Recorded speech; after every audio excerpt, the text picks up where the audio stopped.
यशोदानंदन व्रज जनरंजन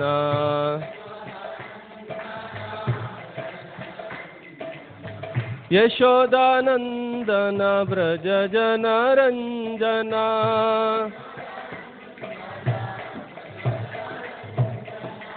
यमुना तीरावनचारी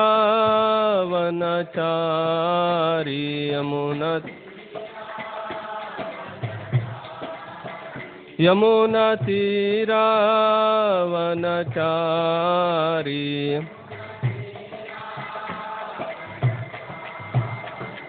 जय राधा माधवा कुंज बिहारी जय राधा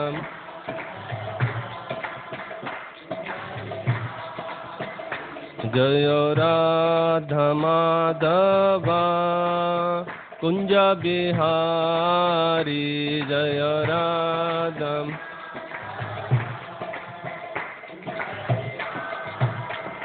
हरे कृष्णा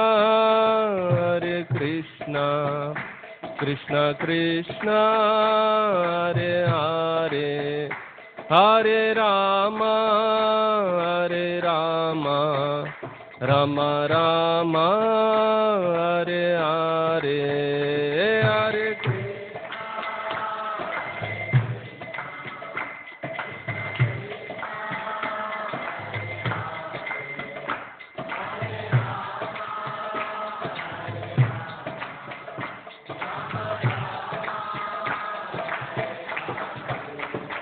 हरे कृष्ण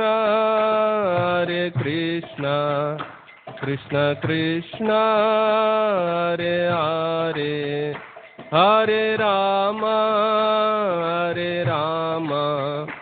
राम राम हरे हरे हरे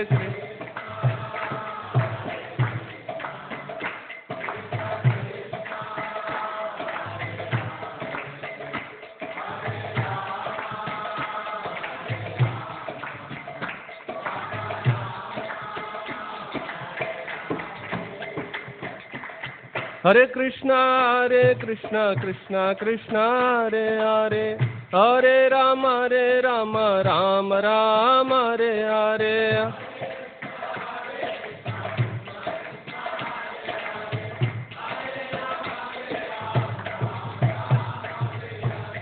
हरे कृष्णा कृष्ण कृष्ण हरे हरे हरे राम राम हरे हरे हरे कृष्णा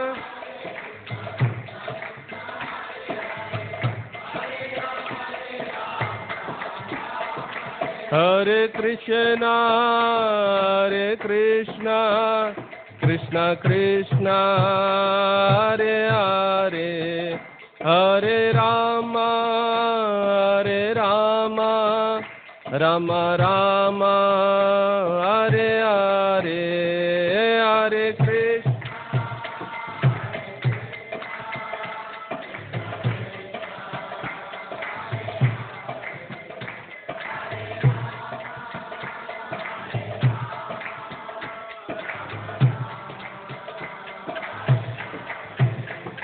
जय राधा माधव राधे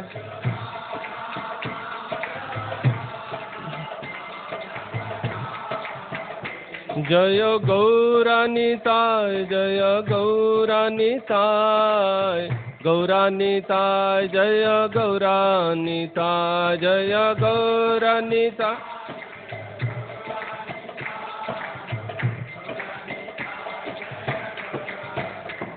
जय जय प्रभुपाद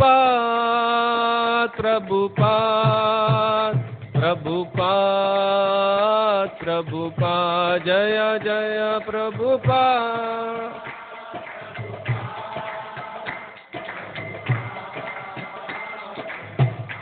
जय जय गुरुदेव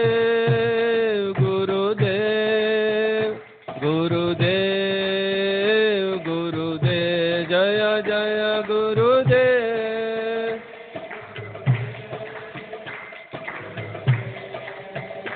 निताय गौरा हरि बोल हरि बोल हरि बोल हरि बोल निताय गौरा हरि बोल हरि बोल हरि बोल हरि बोल।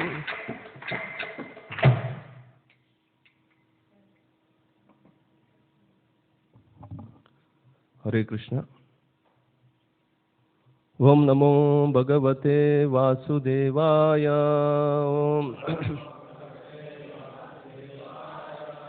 ओम नमो भगवते वासुदेवाय। ओम नमो भगवते वासुदेवाय। नारायणं नमस्कृत्य नरं चैव नरोत्तमं देवीं सरस्वतीं व्यासं ततो जयमुदीरये। शृण्वतां स्वकतः कृष्ण पुण्यश्रवणकीर्तनः हृदयन्तस्तु अभद्राणि विदुनोति सोरुसतां नष्टप्रायेषु अभद्रेषु नित्यं भागवत सेवया भगवतीरुत्तमश्लोके भक्तिर्भवति नैष्टकी तदा रजस्तमो भावः कामलोभादयश्च ये चेतयेतेरनाविद्धं स्थितं सत्त्वे प्रसीदति। एवं प्रसन्नमनसो भगवद्भक्तियोगतः भगवत्तत्त्वविज्ञानं मुक्तसङ्गस्य जायते। विद्यते हृदयग्रन्थिश्छिद्यन्ते सर्वसंशयः क्षीयन्ते चास्य कर्माणि द्रष्ट एवात्मनीश्वरे। ಶ್ರೀಮದ್ ಭಾಗವತಂ ಸ್ಕಂದ 1 ಅಧ್ಯಾಯ 12 ಶ್ಲೋಕ 31 ಇವತ್ತು.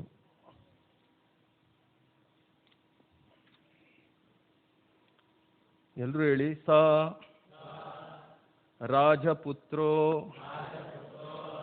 ವವೃದ್ಧೆ ಅಶು ಶುಕ್ಲೇ ಇವ ಉಡುಪ ಅಪೂರ್ಯಮಾಣ ಪಿತೃಭಿಃ ಕಾಷ್ಟಭಿಃ ಇವ ಸ ಅನ್ವಯಂ. ಸ ರಾಜಪುತ್ರೋ ವವೃದ್ಧೆ ಆಶು ಶುಕ್ಲ ಇವೋಡುಪ ಅಪೂರ್ಯಮಾಣಃ ಪಿತೃಭಿಃ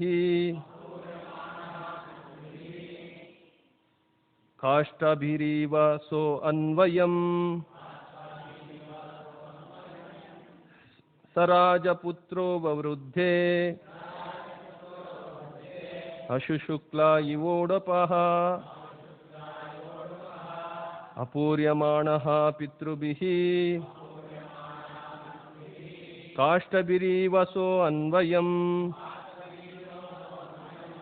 ಸ ರಾಜಪುತ್ರೋ ವವೃದ್ಧೆ ಆಶು ಶುಕ್ಲ ಇವೋಡುಪಃ ಅಪೂರ್ಯಮಾಣಃ ಪಿತೃಭಿಃ ಕಾಷ್ಟಭಿರೀವ ಸೋ ಅನ್ವಯಂ.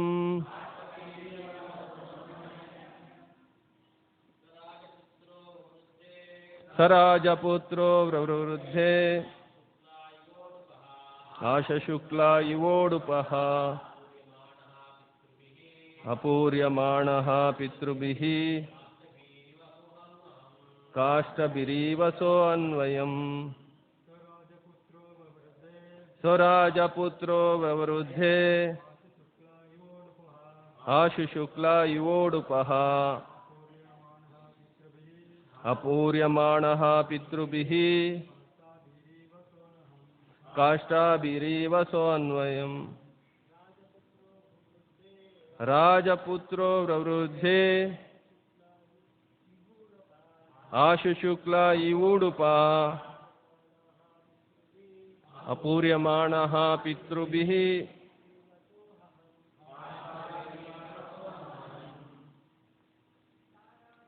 ಇದೊಂದು ಲೈಟ್ ಯಾವುದು?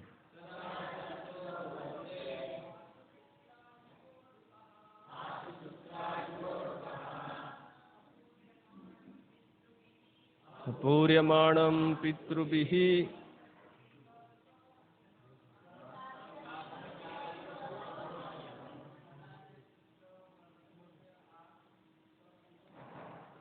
ಸ ರಾಜಪುತ್ರೇ ವ್ರವೃದ್ಧೇ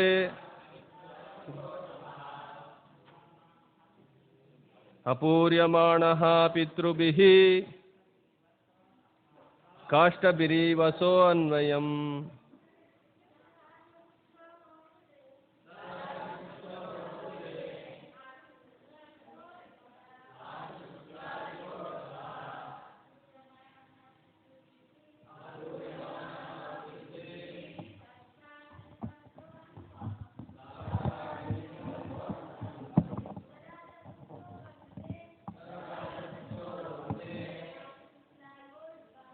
ಆಶುಶುಕ್ಲಾ ಇವೋಡುಪಃ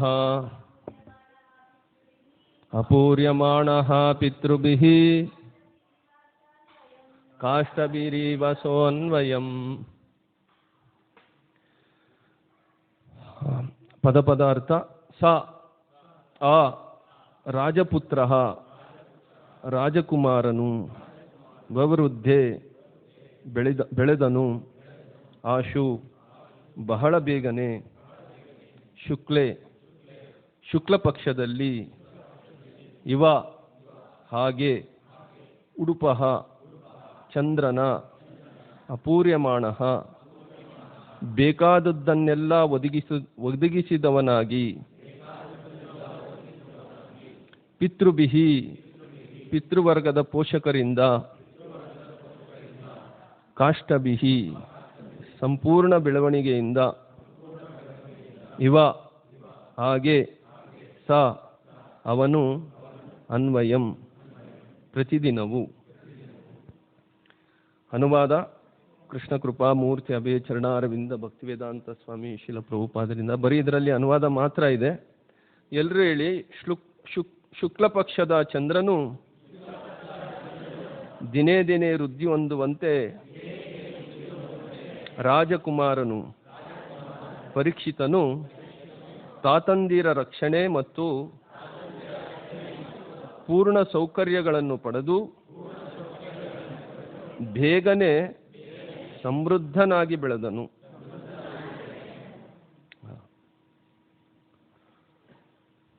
ಓಂ ಅಜ್ಞಾನತಿಮಿರಂಧಸ್ಯ ಜ್ಞಾನಾಂಜನಶಲಾಕಯಾ ಚಕ್ಷುರುನ್ಮಿಲಿತಂ ಯೇನ ತಸ್ಮೈ ಶ್ರೀ ಗುರುವೇ ನಮಃ. ನಮಾಯೋಂ ವಿಷ್ಣುಪದಾಯ ಕೃಷ್ಣಪೃಷ್ಠಾಯ ಭೂತಲೆ ಶ್ರೀಮತೆ ಭಕ್ತಿವೇದಾಂತ ಸ್ವಾಮಿನಿತಿ ನಾಮಿನೆ. ನಮಸ್ತೆ ಸರಸ್ವತಿ ದೇವೆ ಗೌರವಾಣಿ ಪ್ರಚಾರಿಣೆ ನಿರ್ವಿಶೇಷ ಶೂನ್ಯವಾದಿ ಪಾಶ್ಚಾತ್ಯ ದೇಶತಾರಿಣೆ. ವಾಂಛಾಕಲ್ಪತರುಭಯಶ್ಚ ಕೃಪಾ ಸಿಂಧುಭ್ಯ ಏವ ಚ ಪತಿತನಾಂ ಪಾವನೇಭ್ಯೋ ವೈಷ್ಣವೇಭ್ಯೋ ನಮೋ ನಮಃ. ಜೈ ಶ್ರೀ ಕೃಷ್ಣ ಚೈತನ್ಯ ಪ್ರಭು ನಿತ್ಯಾನಂದ ಶ್ರೀ ಅದ್ವೈತ ಗದಾಧರ ಶ್ರೀವಾಸಾದಿ ಗೌರ ಭಕ್ತವೃಂದ. ಹರೇ ಕೃಷ್ಣ ಕೃಷ್ಣ ಕೃಷ್ಣ ಹರೇ ಹರೇ, ಹರೇ ರಾಮ ರಾಮ ರಾಮ ಹರೇ ಹರೇ. ಮತ್ತೊಮ್ಮೆ ಎಲ್ರಿಗೂ ಸ್ವಾಗತ. ಈ ಭಾನುವಾರದ ಕಾರ್ಯಕ್ರಮಕ್ಕೆ ಗುರುಗಳನ್ನು, ಪರಂಪರೆನ, ಎಲ್ಲ ವೈಷ್ಣವರನ್ನ ಕೃಪೆ ಬೇಡ್ತಾ ನಾವು ಈ ಒಂದು ಶ್ಲೋಕಗಳ ಬಗ್ಗೆ ತಿಳುವಳಿಕೆ ಪಡೆಯೋಕ್ಕೆ ಪ್ರಯತ್ನ ಮಾಡೋಣ. ಹಿಂದಿನ ಶ್ಲೋಕದಲ್ಲಿ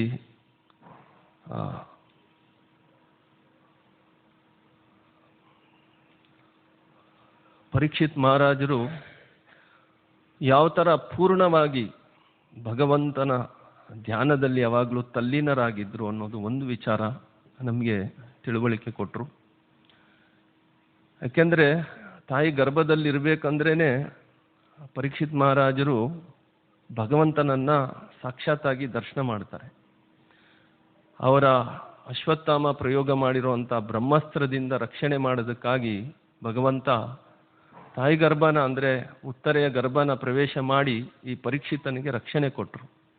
ಅದರಿಂದ ಅಲ್ಲೇ ಅವರನ್ನು ದರ್ಶನ ಮಾಡಿರೋ ಪರೀಕ್ಷಿತ ಯಾವಾಗ ಹೊರಗಡೆ ಬರ್ತಾರೋ ಇಡೀ ಜೀವನ ಪೂರ್ತಿ ಆ ಕೃಷ್ಣನನ್ನೇ ಹುಡುಕ್ತಾ ಇದ್ರು. ಅದಕ್ಕಾಗಿಯೇ ಅವನಿಗೆ ಪರೀಕ್ಷಿತ ಅಂತ ಹೆಸರಿಟ್ಟರು.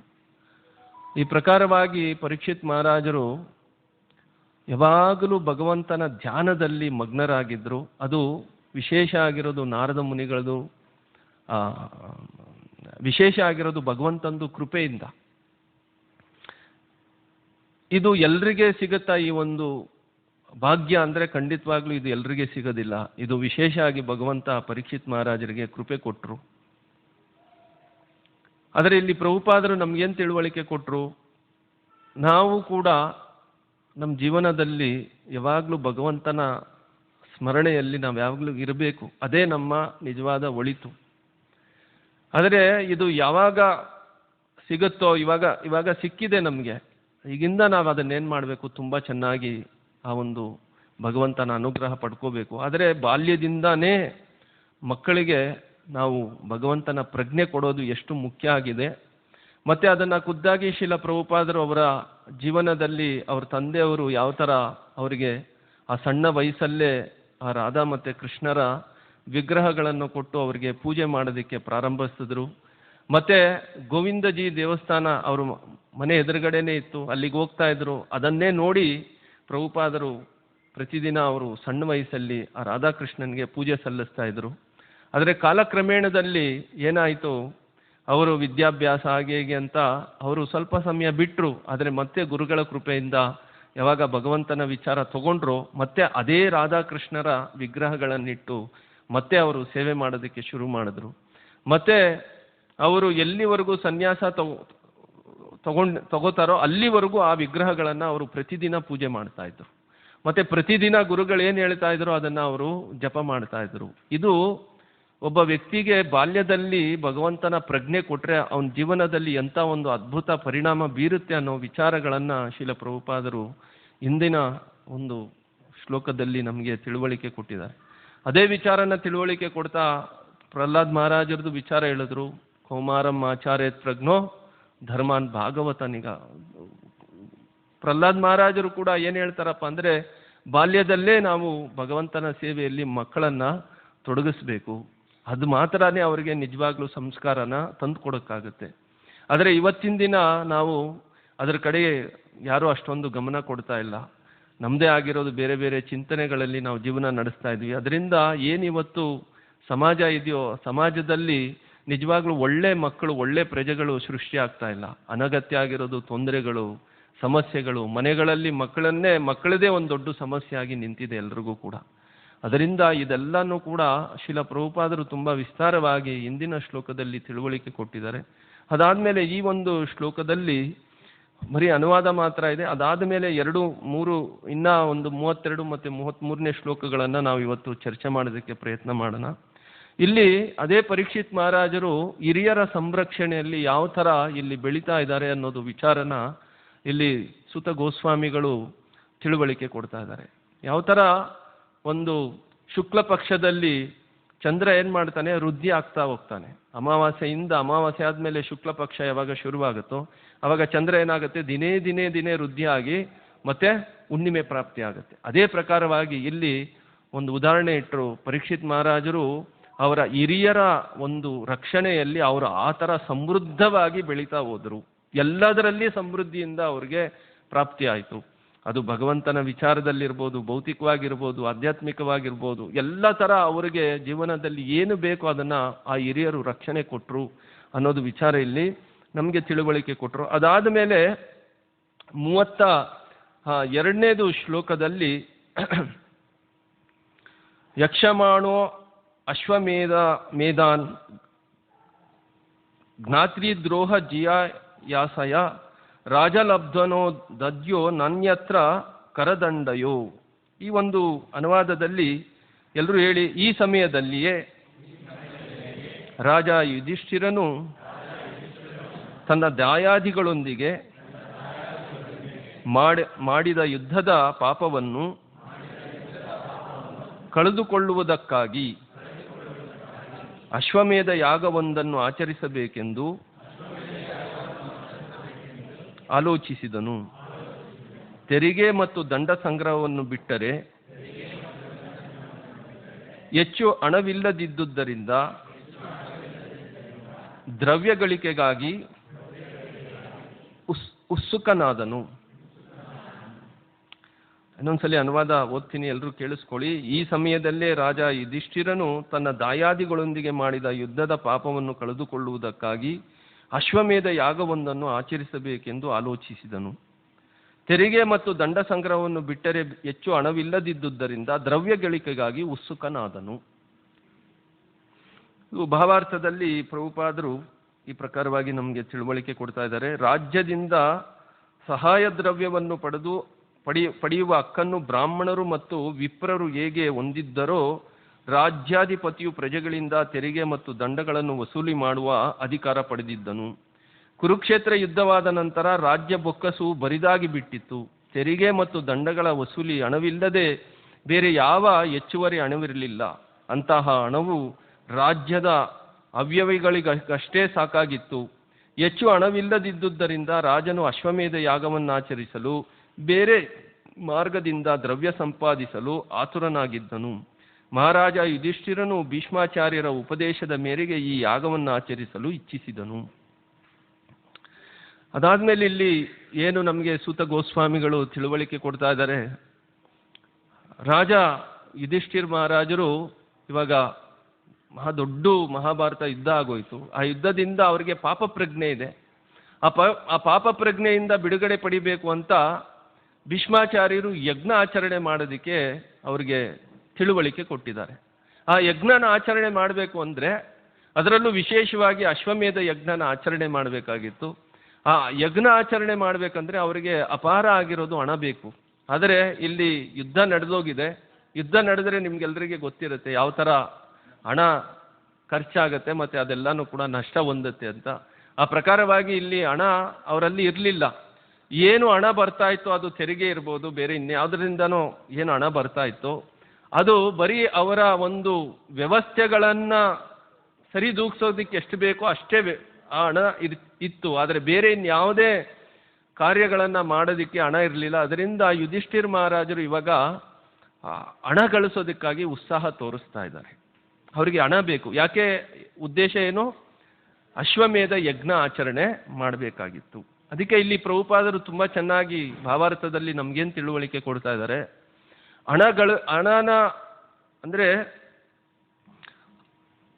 ರಾಜ್ಯದಿಂದ ಸಹಾಯಧನನ ಪಡೆಯೋದಕ್ಕೆ ಅಧಿಕಾರ ಯಾರಿಗಿರುತ್ತೆ? ಸಾಮಾನ್ಯವಾಗಿ ಬ್ರಾಹ್ಮಣರಿಗಿರುತ್ತೆ. ಯಾಕೆ ಬ್ರಾಹ್ಮಣರಿಗೆ ಮತ್ತು ವಿಪ್ರರಿಗೆ ಹಣ ರಾಜ್ಯದಿಂದ ಅವರಿಗೆ ಕೊಡಬೇಕು ಅಂದರೆ ಅವರು ಜನಗಳ ಹಿತಕ್ಕಾಗಿ ಅವರ ಜೀವನನ ಮುಡಿಪಾಗಿಟ್ಟಿರ್ತಾರೆ. ಅವರು ಬೇರೆ ಯಾವುದೇ ಕೆಲಸ ಮಾಡಲ್ಲ. ಅವ್ರದ್ದು ಒಂದೇ ಉದ್ದೇಶ, ಪುರೋಹಿತ ಅಂದರೆ ಪುರದಲ್ಲಿರೋರ್ನೆಲ್ಲರನ್ನೂ ಹಿತವಾಗಿ ಒಳ್ಳೆತನದಲ್ಲಿ ಒಳ್ಳೆ ಮಾರ್ಗದಲ್ಲಿ ಕರ್ಕೊಂಡು ಹೋಗೋದಕ್ಕೆ ಏನು ಜ್ಞಾನ ಬೇಕಾಗಿತ್ತೋ ಆ ಜ್ಞಾನನ ಕೊಡೋದಕ್ಕಾಗಿ ಬ್ರಾಹ್ಮಣರು ಅವರ ಜೀವನನ ಮುಡಿಪಾಗಿಟ್ಟಿರ್ತಾರೆ. ಅದರಿಂದ ಅವರು ವ್ಯವಸಾಯ ಮಾಡೋದು ಇಲ್ಲ ಬೇರೆ ಎಲ್ಲೋ ಹೋಗಿ ವ್ಯಾಪಾರ ಮಾಡೋದು ಇದು ಯಾವುದು ಕೆಲಸಗಳನ್ನು ಅವರು ಮಾಡಲ್ಲ. ಅದರಿಂದ ಅಂಥ ಬ್ರಾಹ್ಮಣರಿಗೆ ಏನು ಮಾಡಬೇಕಾಗತ್ತೆ? ರಾಜ್ಯ ಮತ್ತು ರಾಜರು ಏನು ಮಾಡಬೇಕು? ಅವರನ್ನು ನೋಡ್ಕೋಬೇಕು. ಇದು ಒಂದು ವ್ಯವಸ್ಥೆ ಇದೆ. ಮತ್ತು ಅದೇ ಪ್ರಕಾರವಾಗಿ ರಾಜ್ಯ ಆಡಳಿತ ಮಾಡ್ತಾ ಇರೋ ಕ್ಷತ್ರಿಯರು ಕೂಡ ಅವರು ಇಡೀ ಪ್ರಜೆಗಳನ್ನು ರಕ್ಷಣೆ ಮಾಡೋದಕ್ಕಾಗಿ ಅವರ ಜೀವನವನ್ನು ಮುಡಿಪಾಗಿಟ್ಟಿರ್ತಾರೆ. ಅದರಿಂದ ರಾಜ್ಯದಲ್ಲಿ ಎಲ್ಲ ಪ್ರಜೆಗಳು ಅವರಿಗೆ ತೆರಿಗೆ ಮುಖಾಂತರವಾಗಿ ಅವರ ಜೀವನಕ್ಕೆ ಏನು ಬೇಕೋ ಮತ್ತು ರಾಜ್ಯ ನಡೆಸೋದಕ್ಕೆ ಏನು ವ್ಯವಸ್ಥೆಗಳಿಗೆ ಬೇಕೋ ಆ ತೆರಿಗೆಗಳನ್ನು ಏನು ಮಾಡಬೇಕಾಗತ್ತೆ? ಎಲ್ಲ ಪ್ರಜೆಗಳು ನೋಡ್ಕೋಬೇಕಾಗತ್ತೆ. ಅದರಿಂದ ಇಲ್ಲಿ ಪ್ರಭುಪಾದರು ಏನು ಹೇಳ್ತಾ ಇದ್ದಾರೆ, ಇಬ್ಬರಿಗೆ ಈ ಥರ ಹಣ ಗಳಿಸೋ ಒಂದು ಅವಕಾಶಗಳನ್ನು ಈ ಒಂದು ವೇದಗಳಲ್ಲಿ ನ್ಯಾಯ ಸಂಹಿತೆಗಳಲ್ಲಿ ನಮಗೆ ತಿಳುವಳಿಕೆಗೆ ಕೊಡ್ತಾರೆ. ಅದರಿಂದ ಇಬ್ಬರು ಯಾವುದೇ ಬೇರೆ ಏನು ಕೆಲಸ ಮಾಡೋ ಅಗತ್ಯ ಇಲ್ಲ. ಅವರಿಬ್ಬರನ್ನ ಪ್ರಜೆಗಳು ಏನು ಮಾಡಬೇಕಾಗತ್ತೆ? ತುಂಬ ಚೆನ್ನಾಗಿ ಅವರಿಗೆ ಹಣ ಅಂದರೆ ಆ ತೆರಿಗೆಗಳನ್ನೆಲ್ಲ ಕಟ್ಟಿ ಅವರನ್ನು ನೋಡ್ಕೋ ಜವಾಬ್ದಾರಿ ಪ್ರಜೆಗಳಿಗೆ ಕೊಟ್ಟಿರ್ತಾರೆ. ಅದರಿಂದ ಅಂಥ ಇಬ್ಬರಿಗೆ ಅಧಿಕಾರ ಇದೆ.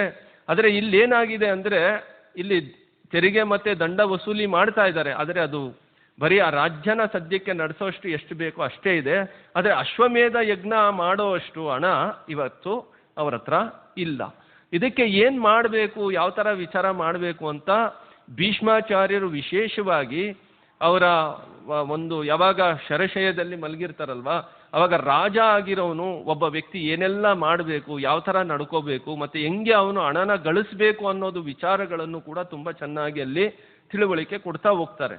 ಆ ಒಂದು ವಿಚಾರಗಳನ್ನು ಇಟ್ಕೊಂಡೇ ಯುಧಿಷ್ಠಿರ್ ಮಹಾರಾಜರು ಇಲ್ಲೇನು ಮಾಡ್ತಾ ಇದ್ದಾರೆ? ಹಣ ಗಳಿಸೋದಕ್ಕೆ ಯೋಜನೆಗಳನ್ನು ರೂಪಿಸ್ತಾರೆ. ಅದರಲ್ಲಿ ತುಂಬ ಮುಖ್ಯ ಆಗಿ ನಾವು ಕೆಲವೊಂದು ಭೀಷ್ಮಾಚಾರ್ಯರು ಹೇಳಿರೋದು ಸಾಕಷ್ಟು ನಾವು ಮರ್ತೋಗಿರ್ತೀವಿ. ಇಂದಿನ ಅಧ್ಯಾಯಗಳಲ್ಲಿ ಏನು ಹೇಳಿದ್ರೋ ನಮ್ಗೆ ಇವತ್ತು ನೆನಪಿರಲ್ಲ. ಆದರೆ ಕೆಲವೊಂದು ವಿಚಾರಗಳನ್ನು ನಾವು ಅರ್ಥ ಮಾಡೋದಕ್ಕೆ ಈ ಸಂದರ್ಭದಲ್ಲಿ, ಯಾಕೆಂದರೆ ಭೀಷ್ಮಾಚಾರ್ಯರ ಹೆಸರು ಇಲ್ಲಿ ಪ್ರಭುಪಾದ್ ಭಾವಾರ್ಥದಲ್ಲಿ ಹೇಳಿರೋದ್ರಿಂದ, ಆ ಸಂದರ್ಭದಲ್ಲಿ ಒಬ್ಬ ವ್ಯಕ್ತಿ ಯಾವ ಥರ ಜೀವನ ನಡೆಸಬೇಕು, ಅವನ ಪ್ರಜ್ಞೆ ಯಾವ ಥರ ಇರಬೇಕು ಅನ್ನೋದನ್ನು ಭೀಷ್ಮಾಚಾರ್ಯರು ಇಲ್ಲಿ ತುಂಬ ಚೆನ್ನಾಗಿ ತಿಳುವಳಿಕೆ ಕೊಟ್ಟಿದ್ದಾರೆ. ಆ ಕೆಲವೊಂದು ಪಾಯಿಂಟ್ಸನ್ನು ನಾವಿಲ್ಲಿ ಒಂದು 5 ನಿಮಿಷ ಚರ್ಚೆ ಮಾಡಿ ಮತ್ತೆ ಮುಂದಿಂದು ಶ್ಲೋಕಕ್ಕೆ ಹೋಗೋಣ.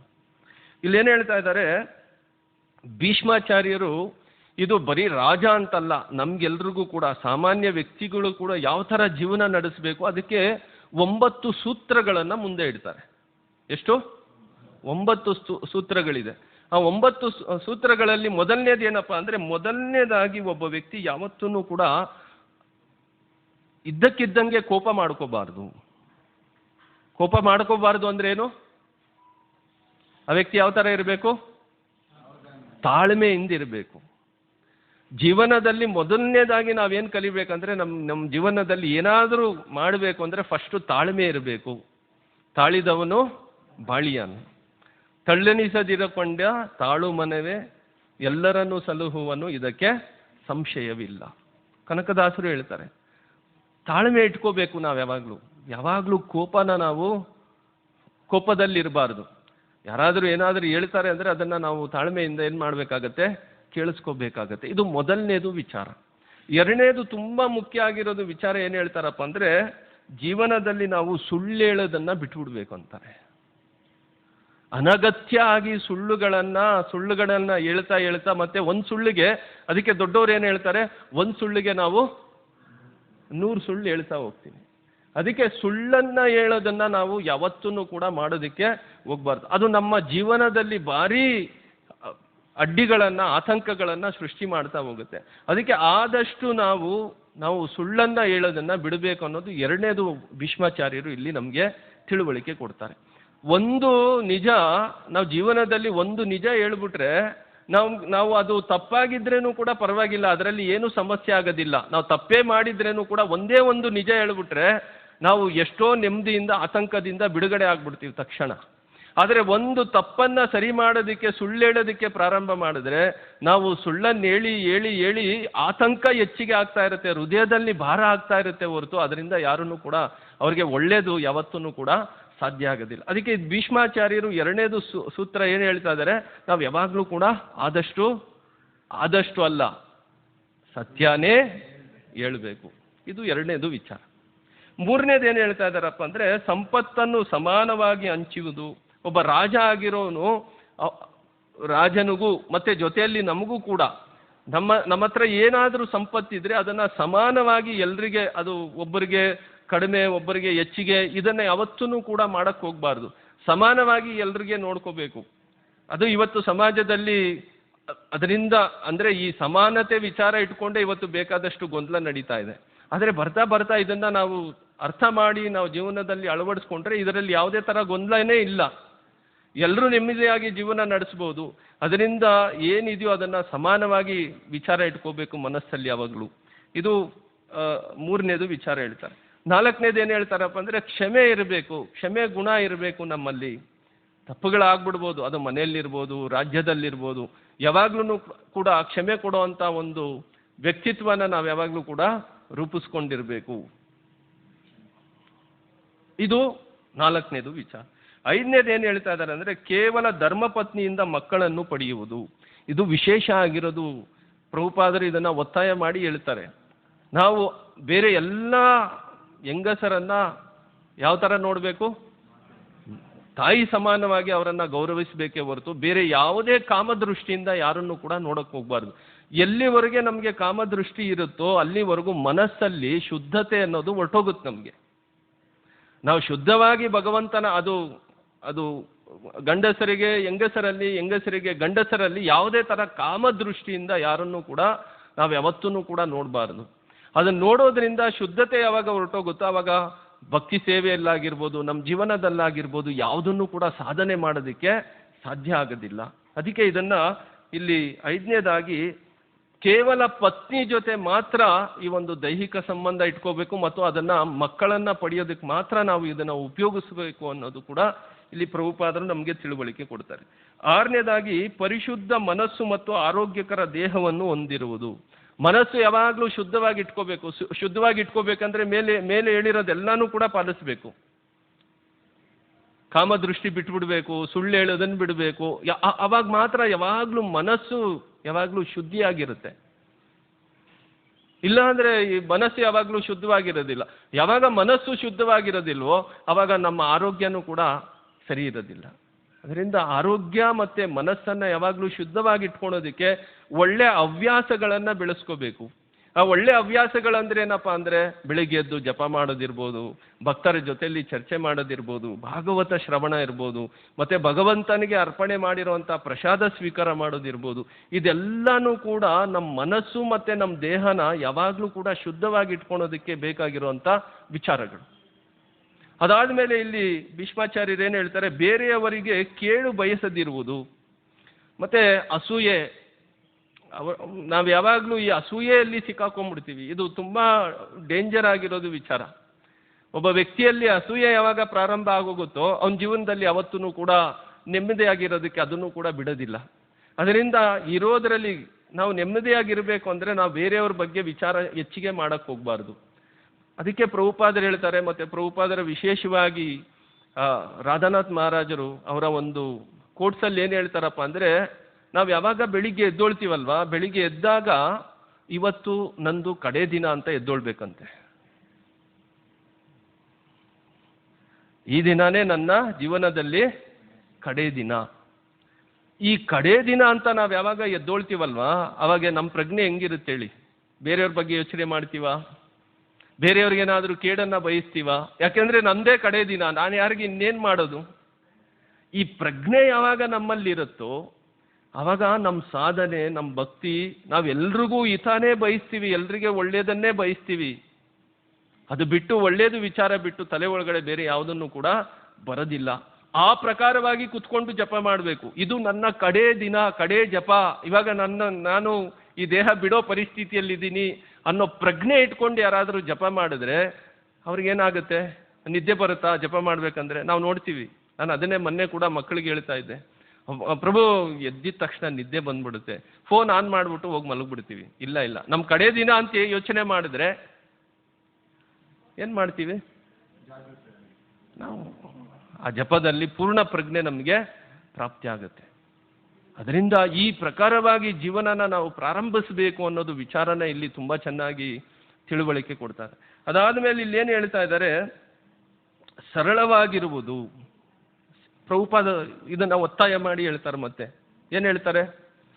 ಸರಳವಾಗಿರಬೇಕು. Simple living, high thinking.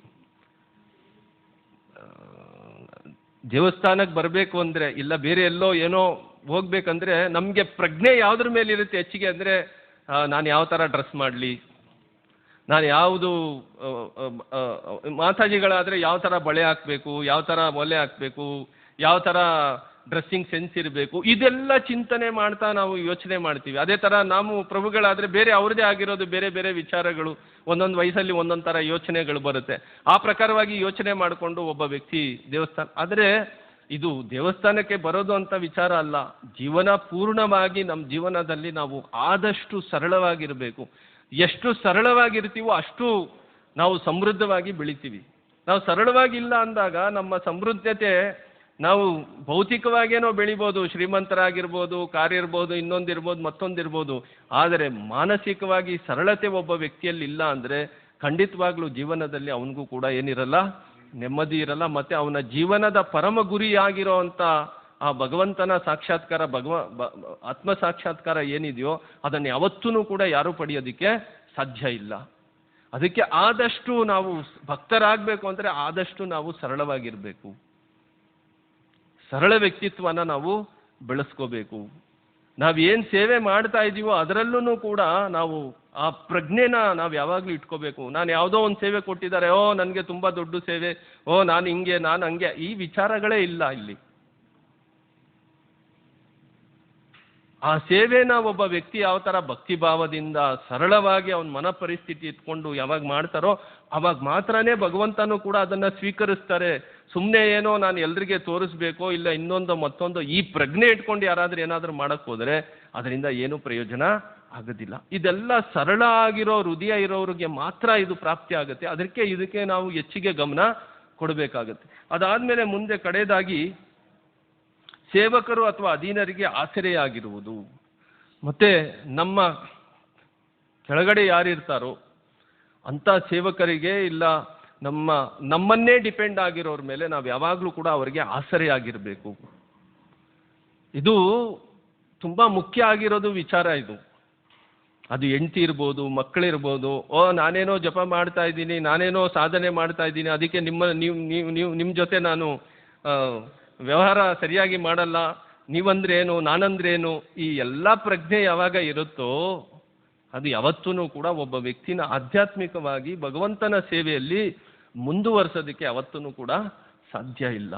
ಅದಕ್ಕೆ ಅಧೀನರಿಗೆ, ನಮ್ಮ ಹೆಂಡತಿ ಇರ್ಬೋದು, ಮಕ್ಕಳಿರ್ಬೇಕು, ಅವರಿಗೆ ಗೌರವದಿಂದ ನಡೆಸ್ಕೋಬೇಕು, ಗೌರವದಿಂದ ನೋಡ್ಕೋಬೇಕು. ನಮ್ಮ ಜೀವನದಲ್ಲಿ ಅವರು ಈ ಒಂದು ದೇಹಕ್ಕೆ ಪೋಷಣೆ ಮಾಡೋದಕ್ಕೋ ಇನ್ನೊಂದಕ್ಕೋ ಮತ್ತೊಂದಕ್ಕೋ ಎಲ್ಲ ಥರ ಸಹಕರಿಸ್ತಾ ಇದ್ದಾರೆ. ಅದರಿಂದ ಅವರನ್ನ ನಾವು ಭಕ್ತರನ್ನಾಗಿ ನೋಡಿ ನಮಗೆ ಭಗವಂತನ ಅನುಗ್ರಹದಿಂದ ಇವ್ರು ನಮ್ಮ ಜೊತೆಲಿ ಇದ್ದಾರೆ ಅನ್ನೋ ಪ್ರಜ್ಞೆ ಇಟ್ಕೊಂಡು ನಾವು ಅವ್ರ ಜೊತೆ ಇರಬೇಕೇ ಹೊರತು ಬೇರೆ ಯಾವುದೇ ದೃಷ್ಟಿಯಿಂದನೂ ಕೂಡ ಇರಬಾರ್ದು. ಅದೇ ಸಮಯದಲ್ಲಿ ಅವರು ತಪ್ಪು ಮಾಡಿದಾಗ ಅವರನ್ನು ತಿದ್ದಬೇಕಾಗಿರೋದು ಜವಾಬ್ದಾರಿಗಳು ನಾವು ಇಟ್ಕೋಬೇಕು. ಪರವಾಗಿಲ್ಲ, ಹೆಂಗಂದ್ರೆ ಹಿಂಗೆ ಇರಿ, ನನ್ನ ಮಾತು ಕೇಳಲ್ಲ ನೀವು, ಏನಂದ್ರೆ ಮಾಡ್ಕೊಂಡು ಹೋಗಿ. ಇಲ್ಲ, ನಿಮ್ಮ ಮಕ್ಕಳನ್ನ ಇರ್ಬೋದು, ನಿಮ್ಮ ಹೆಂಡ್ತಿನ ಇರ್ಬೋದು, ಯಾರನ್ನಾದ್ರೂ ಇರಲಿ, ನಮ್ಮ ಜೊತೆಲಿ ಯಾರಾದರೂ ಇರಲಿ, ಅವ್ರು ಯಾವಾಗ ತಪ್ಪು ಮಾಡ್ತಾರೋ ಅವ್ರಿಗೆ ಆ ತಪ್ಪನ್ನು ಎತ್ತಿ ತೋರಿಸ್ಬೇಕು. ತುಂಬ ಮುದ್ದು ಮಾಡಿ ನೀವು ಮಾಡಿದ್ದೆಲ್ಲ ಸರಿ ಅಂತ ಹೇಳ್ಕೊಂಡು ಅವರನ್ನು ಮುಂದಕ್ಕೆ ಕರ್ಕೊಂಡು ಹೋದರೆ ಅವರು ತಪ್ಪುಗಳ ಮೇಲೆ ತಪ್ಪನ್ನೇ ಮಾಡ್ತಾರೆ ಹೊರತು ಅದು ಯಾವತ್ತೂ ಕೂಡ ಸರಿಯಾಗೋದಕ್ಕೆ ಆಗೋದಿಲ್ಲ.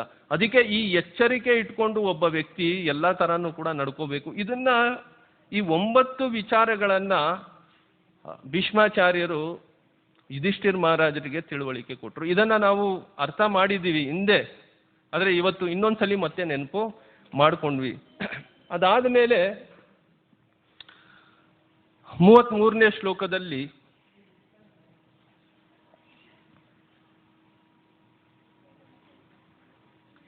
ರಾಜನು ಅಭಿಪ್ರಾಯಗಳನ್ನು ತಿಳಿದು ಅಚ್ಯುತನಾದ ಕೃಷ್ಣನಿಂದ ಸಲಹೆ ಪಡೆದು ಅವನು ಸೋದರ ಉತ್ತರ ದಿಕ್ಕಿನಿಂದ ಮರುತ್ತ ರಾಜನು ಬಿಟ್ಟು ಹೋಗಿದ್ದ ಸಾಕಷ್ಟು ಸಂಪತ್ತನ್ನು ಸಂಗ್ರಹಿಸಿ ತಂದನು. ಇಲ್ಲಿ ಹಣ ಗಳಿಸೋದಿಕ್ಕೆ ಯುಧಿಷ್ಠಿರ ಮಹಾರಾಜರು ತುಂಬ ಉತ್ಸುಕರಾಗಿದ್ದರು. ಆದರೆ ಆ ಹಣ ಎಲ್ಲಿಂದ ಈ ಒಂದು ವಿಚಾರಗಳನ್ನು ಕೃಷ್ಣನಿಂದ ತಿಳುವಳಿಕೆ ಪಟ್ಟು ಅವರ ಮಾರ್ಗದರ್ಶನದಲ್ಲಿ ಮರುತ್ತ ರಾಜ ಅನ್ನೋ ಒಬ್ಬ ಮಹಾರಾಜರು ಏನು ಒಂದು ಅವ್ರ ರಾಜ್ಯದಲ್ಲಿ ಹಣ ಇಟ್ಟಿದ್ರು, ಆ ಹಣನ ತರೋದಕ್ಕಾಗಿ ಅರ್ಜುನ ಮತ್ತು ಭೀಮ ಹೋಗಿ ಆ ಹಣಗಳನ್ನು ಧರ್ಮರಾಜನಿಗೆ ತಂದು ಒಪ್ಪಿಸ್ತಾರೆ. ಇದು ಈ ಶ್ಲೋಕದಲ್ಲಿರೋದು ವಿಚಾರ. ಇದಕ್ಕೆ ಪ್ರಭುಪಾದರು ಭಾವಾರ್ಥದಲ್ಲಿ ತುಂಬ ಚೆನ್ನಾಗಿ ಇಲ್ಲಿ ಮಹಾರಾಜ ಮರುತ್ತರ ಬಗ್ಗೆ ಕೆಲವೊಂದು ವಿಚಾರಗಳನ್ನು ನಮಗೆ ತಿಳುವಳಿಕೆ ಕೊಟ್ಟರು. ಯಾರು ಈ ಮರುತ್ತ? ಇದು ಮಹಾಭಾರತದಲ್ಲಿ ತುಂಬ ವಿಶ್ಲೇಷಣೆಯಾಗಿ ಇದನ್ನು ಚರ್ಚೆ ನಡೆದಿದೆ. ವೇದವ್ಯಾಸರು ಇದರ ಬಗ್ಗೆ ಯುಧಿಷ್ಠಿರ ಮಹಾರಾಜರಿಗೆ ತಿಳುವಳಿಕೆ ಕೊಡ್ತಾರೆ. ಅದನ್ನು ಸ್ವಲ್ಪ ನಾವು ಭಾವಾರ್ಥದಲ್ಲಿ ನೋಡ್ತಾ ಹೋಗೋಣ. ಮಹಾರಾಜ ಮರುತ್ತ ಜಗತ್ತಿನ ಮಹಾಚಕ್ರವರ್ತಿಗಳಲ್ಲಿ ಒಬ್ಬನು. ಅವನು ಮಹಾರಾಜ ಯುಧಿಷ್ಠಿರನ ಆಳ್ವಿಕೆಯಿಂದ ಬಹಳ ಪೂರ್ವದಲ್ಲಿ ಜಗತ್ತಿನಾಳಿದನು. ಮರುತ್ತನು ಮಹಾರಾಜ ಅವೀಕ್ಷಿತನ ಪುತ್ರ ಮತ್ತು ಸೂರ್ಯದೇವನ ಪುತ್ರನಾದ ಯಮರಾಜನ ಮಹಾಭಕ್ತ. ಅವನ ಸೋದರನಾದ ಸಂವರ್ತನು ದೇವತೆಗಳ ವಿಶ್ವಾಸ ಪುರೋಹಿತನಾದ ಮಹಾಬೃಹಸ್ಪತಿಗೆ ಎದುರಾಗಿ ಪುರೋಹಿತನಾಗಿದ್ದನು. ಅವನು ಸಂಕರ ಯಜ್ಞವೆಂಬ ಒಂದು ಯಜ್ಞವನ್ನು ಮಾಡಿಸಿದನು. ಅದರಿಂದ ಭಗವಂತನು ಅದೆಷ್ಟು ಸಂತೃಪ್ತನಾದನೆಂದರೆ ಸುವರ್ಣದ ಗಿರಿಶಿಖರವನ್ನೇ ಅವನ ಕೈಗೊಪ್ಪಿಸಿದನು. ಈ ಸುವರ್ಣ ಗಿರಿಶಿಖರು ಹಿಮಾಲಯ ಪರ್ವತದ ಶ್ರೇಣಿಯಲ್ಲಿ ಎಲ್ಲಿಯೋ ಇದೆ. ಈಗಿನ ಸಾಹಸಿಗಳು ಅದನ್ನು ಅಲ್ಲಿ ಹುಡುಕಲು ಪ್ರಯತ್ನಿಸಬಹುದು. ಅವನು ಎಷ್ಟು ಪ್ರಭಾವಶಾಲಿ ಚಕ್ರವರ್ತಿಯಾಗಿದ್ದನೆಂದರೆ ಯಾಗ ದಿನದ ಕೊನೆಯಲ್ಲಿ ಇಂದ್ರ, ಚಂದ್ರ ಮತ್ತು ಬೃಹಸ್ಪತಿಗಳಂತಹ ಇತರ ಲೋಕಗಳ ದೇವತೆಗಳು ಅವನ ಅರಮನೆಗೆ ಭೇಟಿ ನೀಡಿದ್ದರು. ಅವನ ವಶದಲ್ಲಿ ಸುವರ್ಣ ಶೃಂಗವಿದ್ದುದರಿಂದ ಅವನು ಸಾಕಷ್ಟು ಚಿನ್ನವನ್ನು ಪಡೆದಿದ್ದನು. ಯಜ್ಞ ವೇದಿಕೆಯ ಮಂಟಪವು ಸಂಪೂರ್ಣವಾಗಿ ಚಿನ್ನದಿಂದ ನಿರ್ಮಿತವಾಗಿತ್ತು. ಅವನ ದೈನಿಕ ಯಾಗ ಕಲಾಪಗಳಲ್ಲಿ ವಾಯುಲೋಕದ ಕೆಲವು ನಿವಾಸಿಗಳನ್ನು ಸಮಾರಂಭದ ಅಡಿಗೆ ಕೆಲಸವನ್ನು ತ್ವರಿತವಾಗಿ ನಿರ್ವಹಿಸಲು ಆಹ್ವಾನಿಸಲಾಯಿತು. ಸಮಾರಂಭದಲ್ಲಿ ದೇವತಾ ಸಭೆಯು ವಿಶ್ವ ದೇವನ ನೇತೃತ್ವದಲ್ಲಿ ನಡೆಯಿತು. ಸತತ ಪುಣ್ಯ ಕಾರ್ಯಗಳಿಂದ ಮರುತ್ತನು ತನ್ನ ರಾಜ್ಯದ ವ್ಯಾಪ್ತಿಯಲ್ಲಿದ್ದ ಎಲ್ಲ ಬಗೆಯ ಕಾಯಿಲೆಗಳನ್ನು ಒಡೆದಟ್ಟಲು ಶಕ್ತನಾದನು. ದೇವಲೋಕ, ಪಿತೃಲೋಕ ಮುಂತಾದ ಊರ್ಧ್ವಲೋಕಗಳ ನಿವಾಸಿಗಳೆಲ್ಲರೂ ಅವನ ಮಹಾಯಜ್ಞ ಕಲಾಪಗಳಿಂದ ಸುಪ್ರೀತರಾದರು. ಪ್ರತಿದಿನವೂ ಅವನ ವಿದ್ವಾಂಸ ಬ್ರಾಹ್ಮಣರಿಗೆ ಶಯ್ಯ, ಆಸನ, ವಾಹನ ಮತ್ತು ಸಾಕಷ್ಟು ಪ್ರಮಾಣದ ಚಿನ್ನ ಮುಂತಾದ ಪದಾರ್ಥಗಳನ್ನು ದಾನವಾಗಿ ಕೊಡುತ್ತಿದ್ದನು. ಅವನ ಉದಾರ ದಾನಗಳಿಂದ ಮತ್ತು ಅಸಂಖ್ಯ ಯಜ್ಞಾಚರಣೆಗಳಿಂದ ಸ್ವರ್ಗಾಧಿಪತಿಯಾದ ಇಂದ್ರದೇವನು ಪೂರ್ತಿಯಾಗಿ ತೃಪ್ತಿ ಹೊಂದಿ ಸದಾ ಅವನ ಕಲ್ಯಾಣವನ್ನು ಬಯಸುತ್ತಿದ್ದನು. ತನ್ನ ಪುಣ್ಯ ಕಾರ್ಯಗಳಿಂದ ಅವನು ಜೀವಿತದ ಪರ್ಯಂತ ಯುವಕನಾಗಿಯೇ ಇದ್ದನು. ಮರುತ್ತನ ತೃಪ್ತರಾದ ಪ್ರಜೆಗಳು ಮಂತ್ರಿಗಳು, ಧರ್ಮಪತ್ನಿ, ಪುತ್ರರು ಮತ್ತು ಸೋದರರಿಂದ ಜೊತೆಗೂಡಿ 1000 ವರ್ಷಗಳವರೆಗೆ ಜಗತ್ತನ್ನಾಳಿದನು. ಶ್ರೀಕೃಷ್ಣ ಭಗವಾನನು ಕೂಡ ಅವನ ಸತ್ಕರ್ಮಾಚರಣೆಗಳ ಹುಮ್ಮಸ್ಸನ್ನು ಕೊಂಡಾಡಿದನು. ಅವನು ತನ್ನ ಏಕೈಕ ಪುತ್ರಿಯನ್ನು ಮಹರ್ಷಿ ಅಂಗೀರನಿಗೆ ಮದುವೆ ಮಾಡಿಕೊಟ್ಟನು ಮತ್ತು ಅಂಗೀರನ ಶುಭ ಆಶೀರ್ವಾದಗಳಿಂದ ಸ್ವರ್ಗ ರಾಜ್ಯಕ್ಕೇರಿದನು. ಅವನು ತನ್ನ ಯಜ್ಞಗಳ ಪೌರೋಹಿತ್ಯವನ್ನು ವಿದ್ವಾಂಸ ಬೃಹಸ್ಪತಿಗೆ ಮೊದಲು ವಹಿಸಲಿಚ್ಛಿಸಿದನು. ಆದರೆ ರಾಜನು ಭೂಲೋಕದ ಮನುಷ್ಯನಾದುದರಿಂದ ಬೃಹಸ್ಪತಿಯ ದೇವತೆಯು ಅದನ್ನು ಸ್ವೀಕರಿಸಲು ನಿರಾಕರಿಸಿದನು. ಅದಕ್ಕಾಗಿ ರಾಜನು ಬಹಳ ಖಿನ್ನನಾದನು. ಆದರೆ ನಾರದ ಮುನಿಯ ಸಲಹೆಯಂತೆ ಸಂವರ್ತನನು ಆ ಹುದ್ದೆಗೆ ನೇಮಿಸಿದನು ಮತ್ತು ತನ್ನ ಉದ್ದೇಶದಲ್ಲಿ ಯಶಸ್ವಿಯಾದನು. ಯಜ್ಞದ ವಿಶೇಷದ ಸಫಲತೆಯು ಯಜ್ಞ ನಿರ್ವಹಿಸುವ ಪುರೋಹಿತನನ್ನು ಸಂಪೂರ್ಣವಾಗಿ ಅವಲಂಬಿಸಿರುತ್ತದೆ. ಈ ಯುಗದಲ್ಲಿ ಎಲ್ಲ ಬಗೆಯ ಯಾಗಗಳನ್ನು ನಿಷೇಧಿಸಲಾಗಿದೆ. ಬ್ರಾಹ್ಮಣನ ಗುಣಗಳಿಲ್ಲದೆ ಬ್ರಾಹ್ಮಣ ಪುತ್ರರೆಂಬ ತಪ್ಪು ಭಾವನೆಯಿಂದ ಕೂಡಿದ ಬ್ರಾಹ್ಮಣರಿದ್ದಾರೆ. ಇವರಲ್ಲಿ ವಿದ್ಯಾವಂತ ಪುರೋಹಿತನೇ ಇಲ್ಲ. ಆದುದರಿಂದ ಈ ಕಲಿಯುಗದಲ್ಲಿ ಶ್ರೀ ಚೈತನ್ಯ ಮಹಾಪ್ರಭುಗಳು ಪ್ರಾರಂಭಿಸಿದ ಸಂಕೀರ್ತನೆ ಯಜ್ಞವೆಂಬ ಒಂದು ಬಗೆಯ ಯಜ್ಞವನ್ನು ವಿಧಿಸಲಾಗಿದೆ.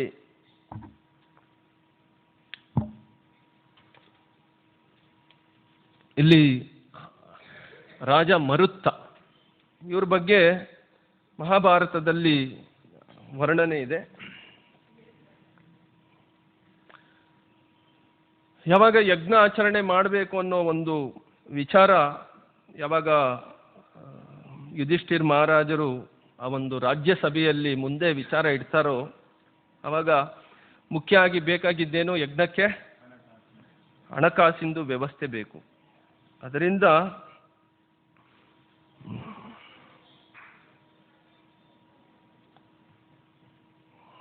ಆ ಹಣನ ಎಲ್ಲಿಂದ ತರಬೇಕು, ಯಾವ ಥರ ಮಾಡಬೇಕು ಅನ್ನೋದು ವಿಚಾರಗಳು ಚರ್ಚೆ ಆದಾಗ ಆ ಚರ್ಚೆಯಲ್ಲಿ ಮರುತ್ತ ಮಹಾರಾಜಂದು ವಿಚಾರ ಬರುತ್ತೆ. ಈ ಮರುತ್ತ ಮಹಾರಾಜರು ವಿಚಾರ ಬಂದಾಗ ಧರ್ಮರಾಜನಿಗೆ ಒಂದು ಪ್ರಶ್ನೆ ಪ್ರಾಪ್ತಿ ಆಗತ್ತೆ. ಏನು ಪ್ರಶ್ನೆಯಪ್ಪ ಅಂದರೆ, ಹಣ ಏನೋ ಆ ಮರುತ್ತಂದು ಸಾಮ್ರಾಜ್ಯದಲ್ಲಿ ಏರಳವಾಗಿ ಹಣ ಇತ್ತು, ಹಣನ ನೀನು ಬೇಕಾದರೆ ಅಲ್ಲಿಗೆ ಹೋಗಿ ನೀನೇನು ಮಾಡ್ಬೋದು, ತರ್ಬೋದು ಅನ್ನೋದು ವಿಚಾರ ಇತ್ತು. ಇವತ್ತು ಕೂಡ ಹಿಮಾಲಯ ಪರ್ವತದಲ್ಲಿ ಈ ಒಂದು ಮರುತ್ತ ರಾಜ ಏನು ಇಟ್ಟಿದ್ರಲ್ಲ ಆ ಹಣ ಇವತ್ತು ಕೂಡ ಅಲ್ಲೇ ಇದೆಯಂತೆ. ಸಾಕಷ್ಟು ಹಣ ಇದೆ. ಆ ಹಣ ಯಾವ ಥರ ಇದೆ ಅಂದರೆ ಬೆಟ್ಟದ ಥರ ಚಿನ್ನನೇ ಬೆಟ್ಟದಲ್ಲಿ ಚಿನ್ನ ನಿರ್ಮಾಣ ಆಗಿದೆಯಂತೆ. ಅಷ್ಟು ಹಣ ಇವತ್ತು ಕೂಡ ಇದೆ. ಆದರೆ ಅದು ಇವತ್ತು ಯಾರ ಕಣ್ಣಿಗೆ ಕಾಣಿಸಲ್ಲ. ಆದರೆ ಇಲ್ಲಿ ಒಂದು ಪ್ರಶ್ನೆ ಮುಂದೆ ಇಡ್ತಾರೆ. ಯಾರು? ಯುಧಿಷ್ಠಿರ್ ಮಹಾರಾಜರು. ಯಾಕೆಂದರೆ ಮರುತ್ತ ಮಹಾರಾಜರ ಬಗ್ಗೆ ಯುಧಿಷ್ಠಿರ್ ಮಹಾರಾಜರಿಗೆ ಆವಾಗ ಗೊತ್ತಿರಲ್ಲ. ಅದರಿಂದ ಆ ಪ್ರಶ್ನೆ ಏನಪ್ಪ ಅಂದರೆ, ನೀವೇನೋ ಹಣ ಥರ ಕೇಳ್ತಾ ಇದ್ದೀರಾ, ಆದರೆ ಆ ಹಣ ನಿಜವಾಗ್ಲೂ ಒಳ್ಳೆತನದಿಂದ ಬಂದಿರೋ ಹಣನಾ ಅನ್ನೋದೇ ನನಗೆ ಪ್ರಶ್ನೆ ಇರೋದು. ನೋಡಿ, ಹಣ ಸಿಗ್ತಾ ಇದೆ ಅಂದರೆ ಯಾರು ಏನು ಮಾಡ್ತಾರೆ, ಏನು ಯೋಚನೆ ಮಾಡ್ದಿರಾ ಫಸ್ಟು ಹಣ ಹೆಂಗಾದ್ರೂ ಇರಲಿ ಬರಲಿ ಅನ್ನೋದೇ ವಿಚಾರ ಇಟ್ಕೊಂಡಿರ್ತಾರೆ. ಆದರೆ ಇಲ್ಲಿ ಧರ್ಮರಾಜ ಯುಧಿಷ್ಠಿರ ಆ ಹಣ ಇದೆ ಅಂದ್ರೇನು, ಅದನ್ನು ಬರುತ್ತೆ ಅಂದ್ರೇನು ಕೂಡ ಅದು ಎಲ್ಲಿಂದ ಬಂತು, ಹೆಂಗ್ ಬಂತು, ಅವನಿಗೆ ಹಣ ಸರಿಯಾಗಿರೋ ದಾರಿಯಲ್ಲಿ ಬಂತಾ ಇಲ್ವಾ ಅನ್ನೋದೇ ಫಸ್ಟು ವಿಚಾರ ಮುಂದೆ ಇಡ್ತಾರೆ. ಯಾಕೆಂದರೆ ಹಣ ಯಾರೋ ದರೋಡೆ ಮಾಡಿ ಇಟ್ಟಿದ್ರೆ ಆ ಹಣನ ತಗೊಂಬಂದು ಯಜ್ಞಾಚರಣೆ ಮಾಡಿದರೆ ಅದರಿಂದ ಏನು ಪ್ರಯೋಜನ ಸಾಧ್ಯ ಆಗೋದಿಲ್ಲ. ಆದರೆ ಇಲ್ಲಿ ಮರುತ್ತ ಮಹಾರಾಜರಿಗೆ ಯಾವ ಥರ ಅಷ್ಟೊಂದು ಹಣ ಪ್ರಾಪ್ತಿ ಆಯಿತು ಅನ್ನೋದು ವಿಚಾರ ಚರ್ಚೆ ಮಾಡ್ತಾ ಮಾಡ್ತಾ ಇಲ್ಲಿ ಒಂದು ವಿಚಾರ ಅವ್ರು ಏನು ಹೇಳ್ತಾರಪ್ಪ ಅಂದರೆ, ಈ ಮರುತ್ತ ಯಾರಪ್ಪ ಅಂದರೆ ಕೃತಯುಗದಲ್ಲಿ, ಕೃತಯುಗ ಅಂದ್ರೇನು, ಸತ್ಯಯುಗದಲ್ಲಿ, ಸತ್ಯಯುಗದಲ್ಲಿ ಮನುವಿನ ಮಗ ಕ್ಷುತ ಇದ್ದಾರೆ. ಕ್ಷುತನ ಮಗ ಇಕ್ಷ್ವಾಕು ಇದ್ದಾರೆ. ಮನುವಿಗೆ ಕ್ಷುತ ಮಗ ಆಗಿದ್ರು. ಆ ಕ್ಷುತನಿಗೆ ಇಕ್ಷ್ವಾಕು ಮಹಾರಾಜರ ಮಗ ಆಗಿದ್ದ. ಆ ಇಕ್ಷ್ವಾಕುಗೆ 100 ಜನ ಮಕ್ಕಳಿದ್ರಂತೆ. ಎಷ್ಟು? 100 ಜನ ಮಕ್ಕಳು. ಅದರಲ್ಲಿ ಮೊದಲನೇದು ಮಗ ವಿಮಸ್ಸು ಅಂತ ಅವರ ಹೆಸರು. ವಿಮಸ್ಸುಗೆ 15 ಜನ ಮಕ್ಕಳಿದ್ರು. ಇಲ್ಲಿ ಯಾಕಿದನ್ನು ಹೇಳ್ತಾ ಹೋಗ್ತಾ ಇದ್ದಾರೆ ವೇದವ್ಯಾಸರಂದ್ರೆ, ಇವಾಗ ಸಾಮಾನ್ಯವಾಗಿ ಇವಾಗ ಕಾದಂಬರಿ ಕಥೆಗಳು ಇದರಲ್ಲಿ ಏನಾಗುತ್ತೆ ಅಂದರೆ ಯಾವುದೋ ಒಂದು ಕಾಲದಲ್ಲಿ ಅಂತ ಶುರು ಮಾಡ್ತಾರೆ. ಆದರೆ ಇಲ್ಲಿ ಹಂಗಲ್ಲ. ಫಸ್ಟು ಏನು ಹೇಳಿದ್ದಾರೆ? ವಂಶ ಪರಂಪರೆ ಹೇಳ್ತಾರೆ. ಅವ್ರ ತಂದೆ ಯಾರು, ಅವ್ರ ತಂದೆ ಯಾರು, ಅವ್ರ ತಂದೆ ಯಾರು, ಅವ್ರ ತಂದೆ ಯಾರು, ಈ ಥರ ಅದನ್ನೇ ಹೇಳ್ತಾ ಹೇಳ್ತಾ ಮನು ಇದ್ರು. ಮನುವಿಗೆ ಕ್ಷುತ ಅನ್ನೋ ರಾಜ ಮಗ ಆದ. ಆ ಕ್ಷುತನಿಗೆ ಇಕ್ಷ್ವಾಕು ಅನ್ನೋ ಮಗ ಇದ್ದ. ಆ ಮಗನಿಗೆ 100 ಜನ ಮಕ್ಕಳಿದ್ರು. ಆ 100 ಜನ ಮಕ್ಕಳಲ್ಲಿ ವಿಮಸ್ಸು ಮೊದಲನೇ ಮಗ. ಅವನಿಗೆ 15 ಜನ ಮಕ್ಕಳಿದ್ರು. ಆ ವಿಮಸ್ಸುಗೆ ಮೊದಲನೇ ಮಗ ಯಾರಪ್ಪ ಅಂದರೆ ಕಾನಿನೇತ್ರ ಅಂತ ಅವನ ಹೆಸರು. ಈ ಕಾನಿನೇತ್ರ ಅಪಾರ ಆಗಿರೋ ಅವನಿಗೆ ಅದೇ ಇದು ಇಲ್ಲಿ ಭೀಷ್ಮಾಚಾರ್ಯರು ಹೇಳಿದ್ರಲ್ಲ, ಈ 9 ಸೂತ್ರಗಳು ಬೇಕು ಅಂತ. ಈ 9 ಸೂತ್ರಗಳನ್ನು ಯಾವುದೂ ಪಾಲನೆ ಮಾಡ್ತಾ ಇರಲಿಲ್ಲ. ಕೋಪಿಷ್ಟ ಅಂದರೆ ಕೋಪಿಷ್ಟ ಅವನು. ಬೇರೆಯವ್ರ ಬಗ್ಗೆ ಯಾವತ್ತೂ ಕೂಡ ಅನುಕಂಪದಿಂದ ಯಾವುದೇ ಥರ ನಡವಳಿಕೆ ಅವನಲ್ಲಿ ಇರಲಿಲ್ಲ. ಅವನ ಕೋಪ ಮತ್ತು ಈ ನಡವಳಿಕೆ ಇಲ್ದಿರ ಇರೋ ವಿಚಾರದಿಂದ ಈ 15 ಜನ ಮಕ್ಕಳಿದ್ರಲ್ವಾ, ಈ 14 ಜನ ಸೋದರರನ್ನು ಅವನೇ ಸಾಯಿಸ್ತಾನೆ. ಈ ಥರ ಈ ಕಾನಿನೇತ್ರ ಯಾವಾಗ ಈ ಪ್ರಕಾರವಾಗಿ ನಡ್ಕೊಂಡ್ರೋ ಅಲ್ಲಿರೋ ಬ್ರಾಹ್ಮಣರು ಮತ್ತು ಅವರ ಪ್ರಜೆಗಳ ಮೇಲೂ ಕೂಡ ಅವನಿಗೆ ವಿಶ್ವಾಸ ಇರಲಿಲ್ಲ. ಮಂತ್ರಿಗಳ ಮೇಲೆ ವಿಶ್ವಾಸ ಇರಲಿಲ್ಲ. ಯಾರಿಗೂ ಕೂಡ ಒಳ್ಳೆಯದನ್ನು ಮಾಡಬೇಕು ಅನ್ನೋದು ಚಿಂತನೆಗಳು ಅವನಲ್ಲಿ ಇರಲಿಲ್ಲ.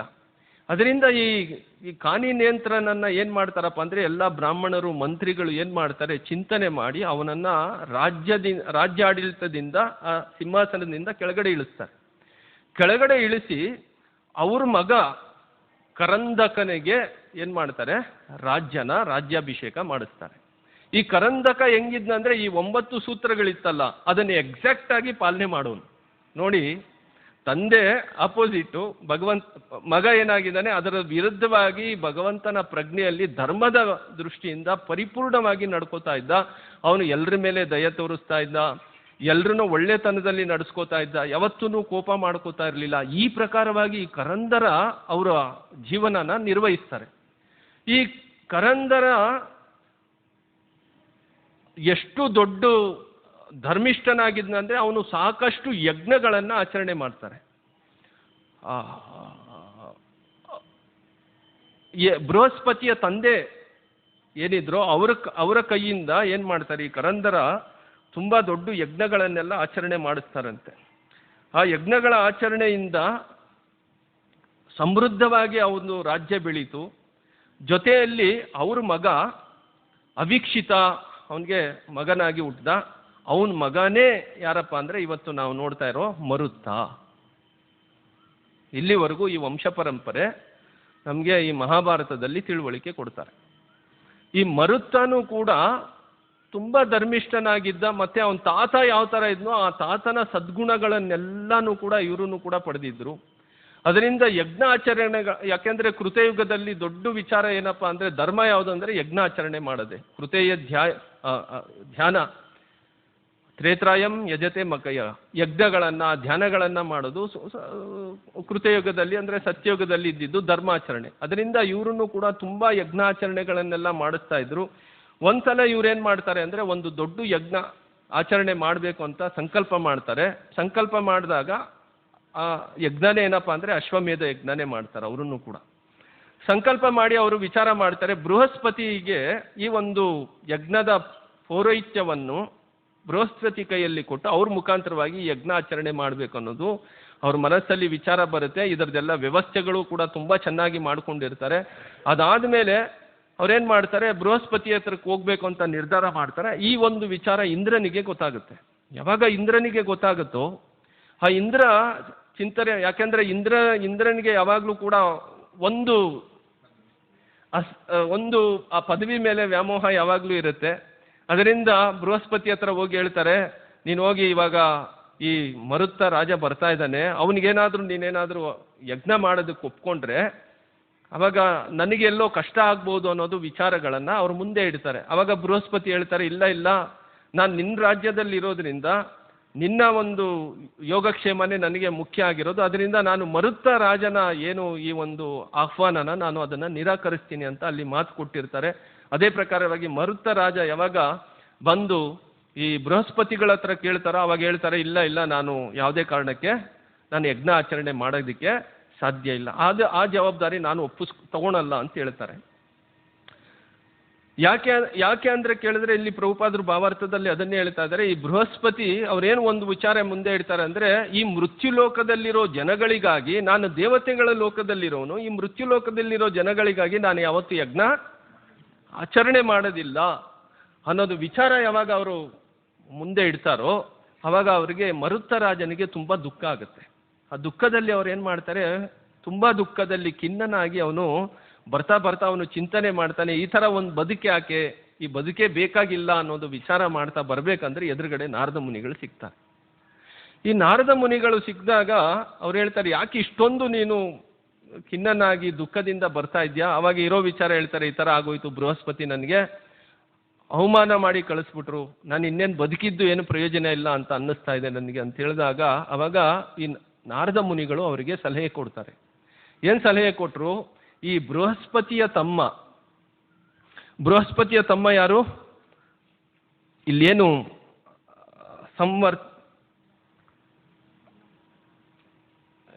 ಏನಪ್ಪ ಅವ್ರ ಹೆಸರು ಇಲ್ಲಿ,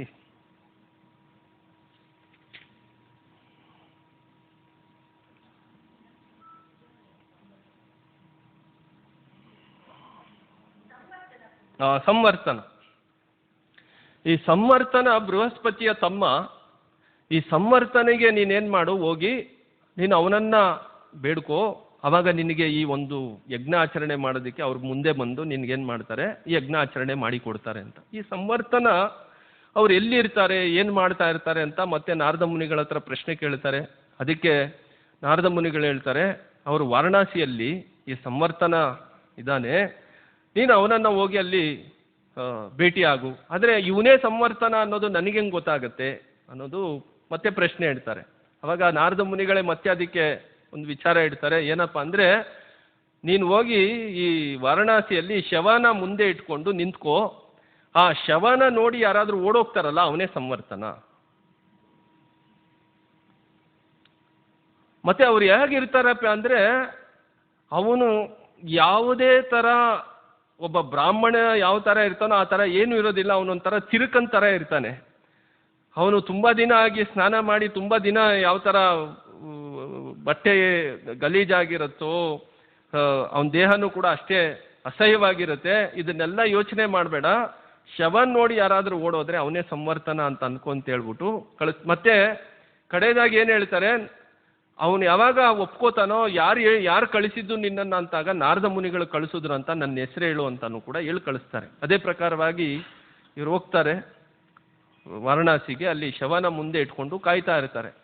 ಒಬ್ಬ ತಿರುಕಂತರ ಬಟ್ಟೆ ಎಲ್ಲ ಗಲೀಜು ಮಾಡಿಕೊಂಡು ಅವನು ಏನು ಮಾಡ್ತಾನೆ, ಇದನ್ನು ಬಂದು ಎದುರುಗಡೆ ಬಂದಾಗ ಅವನು ಓಡಕ್ಕೆ ಶುರು ಮಾಡ್ತಾನಲ್ಲ, ಅವಾಗ ಇವ್ರ ಹಿಂದೆ ಈ ಮರುತ್ತ ಮಹಾರಾಜ ಓಡ್ತಾನೆ.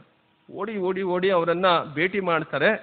ಭೇಟಿ ಮಾಡಬೇಕಂದ್ರೆ ಅವ್ರು ಕೇಳ್ತಾರೆ, ನೀನು ಯಾಕೆ ನನ್ನ ಹಿಂದೆ ಬರ್ತಾ ಇದೆಯಾ, ನಾನೇ ಒಬ್ಬ ತಿರುಕ, ನನ್ನ ಹಿಂದೆ ಬಂದು ನಿನಗೇನು ಪ್ರಯೋಜನ, ನೀನು ಯಾಕೆ ನನ್ನ ಹಿಂದೆ ಬರ್ತಾ ಇದೆಯಾ ಅಂದರೆ, ಇಲ್ಲ ಈ ಥರ ನೀವು ನನಗೆ ಒಂದು ಯಜ್ಞ ಆಚರಣೆ ಮಾಡಿಕೊಡ್ಬೇಕು. ಯಜ್ಞನ ನಾನು ಇದನ್ನು ಯಜ್ಞ ಎಲ್ಲ ಮಾಡೋದಿಲ್ಲ, ನನಗೆ ಇದು ವಿಚಾರನೇ ಇಲ್ಲ, ನೀನು ಹೋಗು ಹಾಗೆ ಹೀಗೆ ಅಂತ ಹೇಳಿದಾಗ ಮತ್ತೆ ವಿನಯದಿಂದ ಮಹಾರಾಜ ಅವರಿಗೆ ಬೇಡಕ್ಕೆ ಶುರು ಮಾಡ್ತಾರೆ.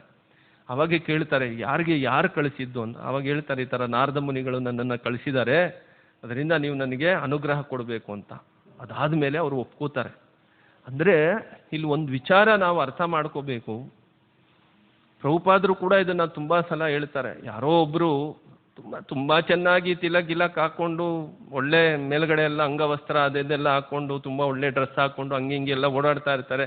ನಾವು ಅವ್ರನ್ನ ನೋಡಿ, ಇವರು ತುಂಬ ದೊಡ್ಡವರು, ಇವರು ತುಂಬ ತಿಳುವಳಿಕೆ ಇರೋರು, ಇವರಿಗೆ ಈ ಥರ ವಿಚಾರ ಸಾಮಾನ್ಯವಾಗಿ ಬರುತ್ತೆ.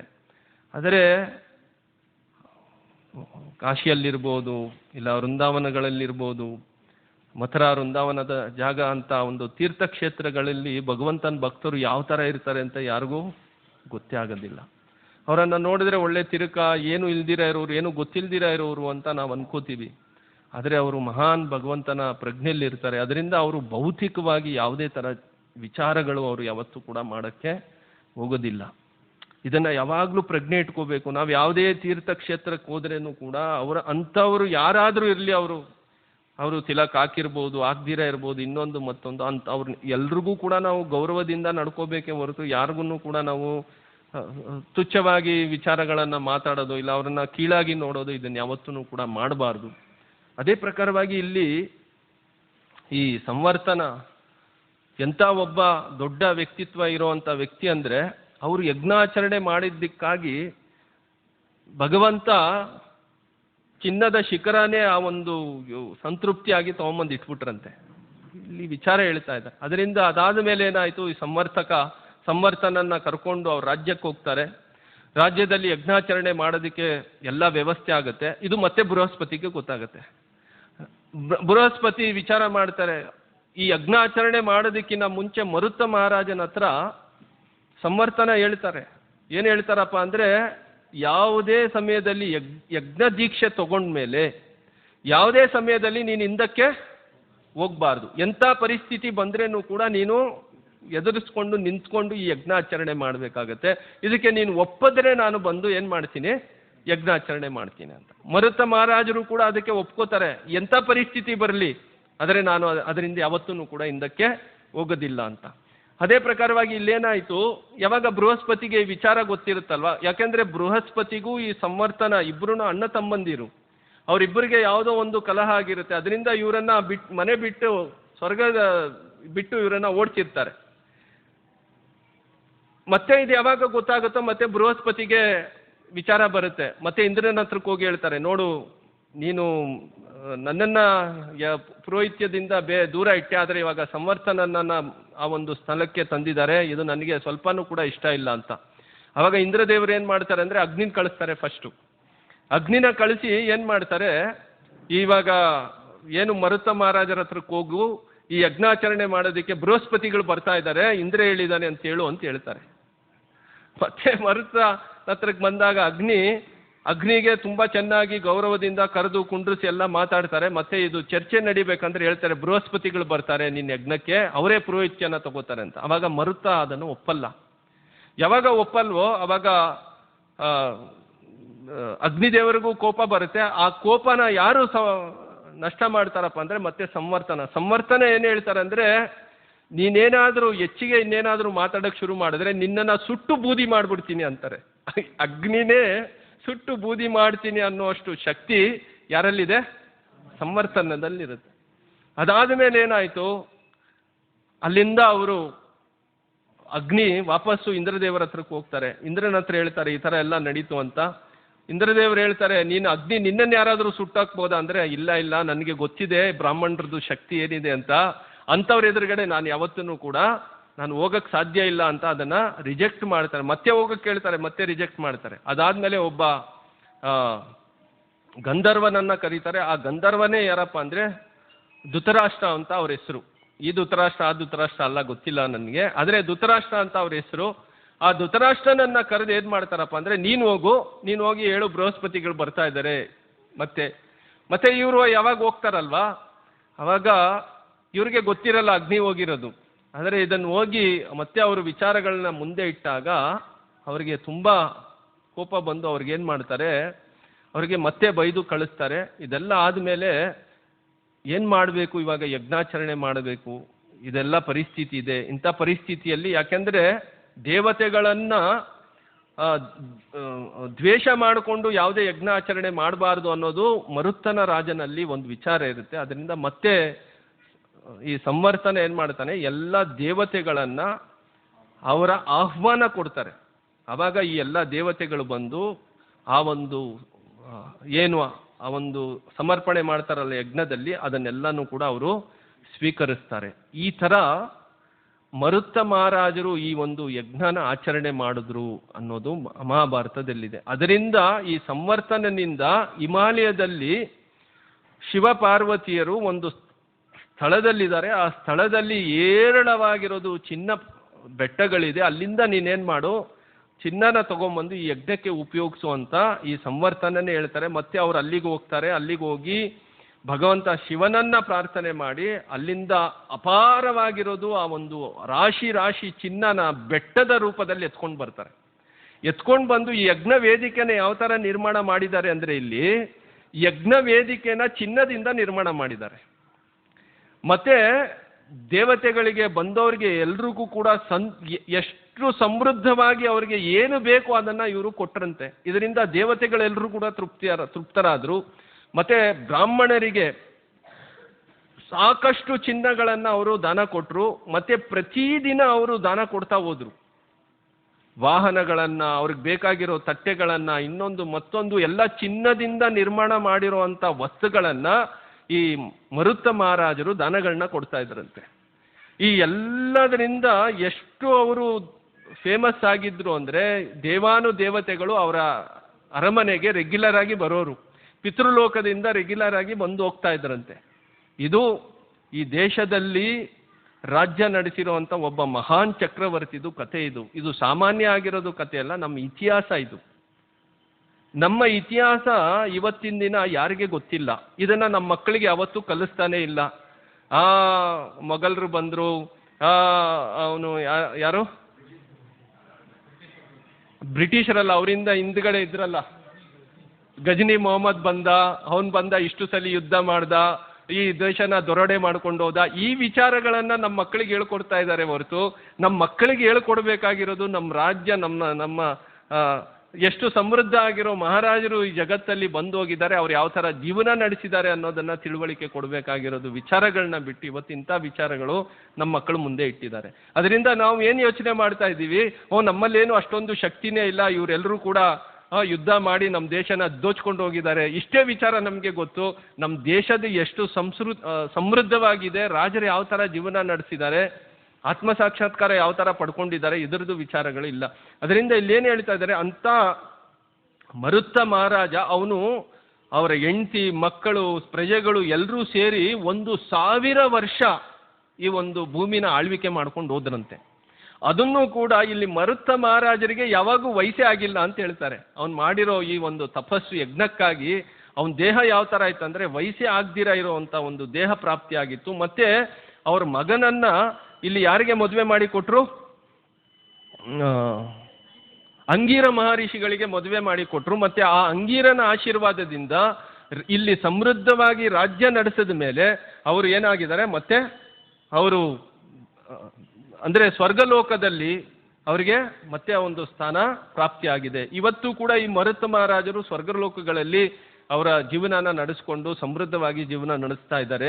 ಮತ್ತೆ ಜೊತೆಯಲ್ಲಿ ಭಗವಂತನ ಭಕ್ತಿಯಲ್ಲಿ ತೊಡಗಿದ್ರು. ಮತ್ತೆ ಕೃಷ್ಣನೂ ಕೂಡ ಅವರ ಆ ಒಂದು ಶ್ರೇಷ್ಠತೆಯನ್ನು ಕೊಂಡಾಡ್ತಾರೆ ಯಾವಾಗ ಈ ಒಂದು ರಾಜ್ಯಸಭೆಯಲ್ಲಿ. ಇದೆಲ್ಲನೂ ಕೇಳಿಸ್ಕೊಂಡ್ಮೇಲೆ ಧರ್ಮರಾಜ ಏನು ಮಾಡ್ತಾರಪ್ಪ ಅಂದರೆ, ಇದು ಸರಿಯಾಗಿರೋದು ಹಣ, ಯಾಕೆಂದರೆ ಇದು ದೇವತೆಗಳಿಂದ ಧರ್ಮದಿಂದ ಬಂದಿರೋ ಹಣ ಆಗಿರೋದ್ರಿಂದ ಈ ಹಣನ ನಾನು ಏನು ಮಾಡ್ತೀನಿ, ಯಜ್ಞಕ್ಕೆ ಉಪಯೋಗಿಸ್ತೀನಿ ಅಂತ. ಇಲ್ಲಿ ಯಾರಿಗೆ ಪ್ರಜೆಗಳಿಗೆ ಕಷ್ಟ ಕೊಡಲಿಲ್ಲ. ಅವರು ಪ್ರಜೆಗಳ ಹತ್ರಕ್ಕೆ ಹೋಗಿ ಇಲ್ಲ ಯುದ್ಧ ಮಾಡಿ ಇನ್ಯಾವುದೋ ರಾಜ್ಯನ ದೋಚ್ಕೊಂಡು ಬಂದು ಅವರು ಯಜ್ಞಾಚರಣೆ ಮಾಡಿಲ್ಲ.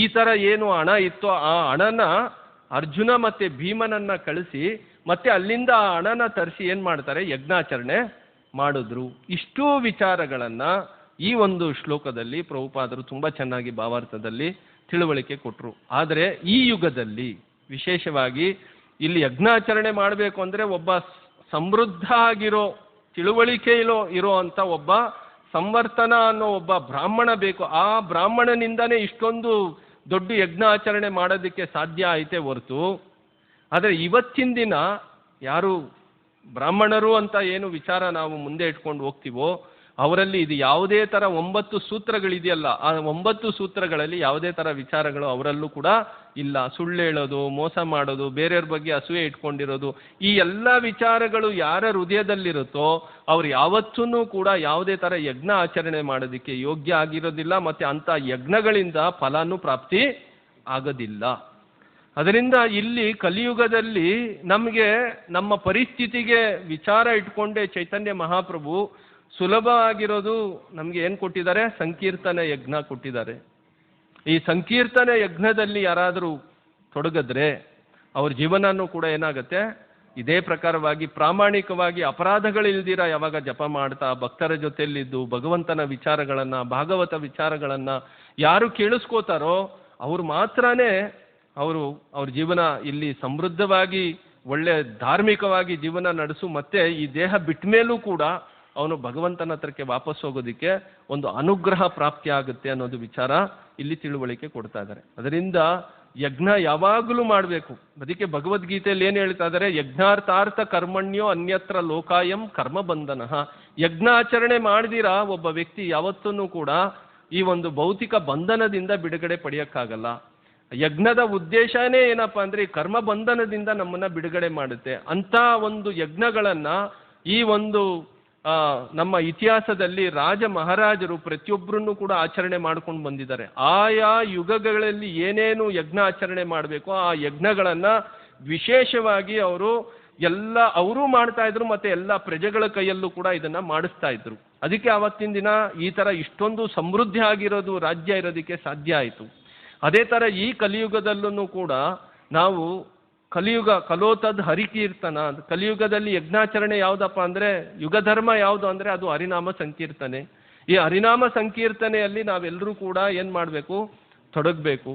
ನಾವು ಕುತ್ಕೊಂಡು ಜಪಾನ ಚೆನ್ನಾಗಿ ಮಾಡ್ಕೋಬೇಕು.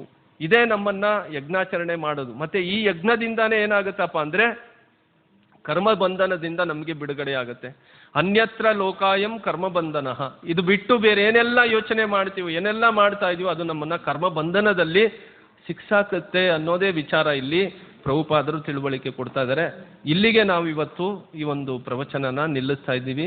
ನಿಮ್ಗೇನಾದ್ರೂ ಪ್ರಶ್ನೆ ಇದ್ರೆ ಕೇಳಿ, 1-2 ಪ್ರಶ್ನೆ ಕೇಳಿ. ಅದಾದ್ಮೇಲೆ ಇವತ್ತು ನಗರ ಕೀರ್ತನ್ ಇದೆಯಲ್ಲಪ್ಪ, ಇದಾದ್ಮೇಲೆ ನಾವು ಒಂದು ಅರ್ಧ ಗಂಟೆ ನಗರ ಕೀರ್ತನ್ ಮಾಡಿ ಅದಾದ್ಮೇಲೆ ಮಹಾಮಂಗಳಾರತಿ ಮಾಡಿ ಎಲ್ರಿಗೆ ಪ್ರಸಾದ ಇರುತ್ತೆ. ಹರೇ ಕೃಷ್ಣ ಹರೇ ಕೃಷ್ಣ ಕೃಷ್ಣ ಕೃಷ್ಣ ಹರೇ ಹರೇ, ಹರೇ ರಾಮ ರಾಮ ರಾಮ ಹರೇ ಹರೇ.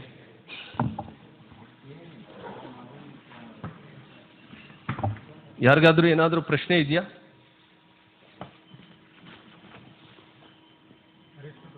ಹಾ,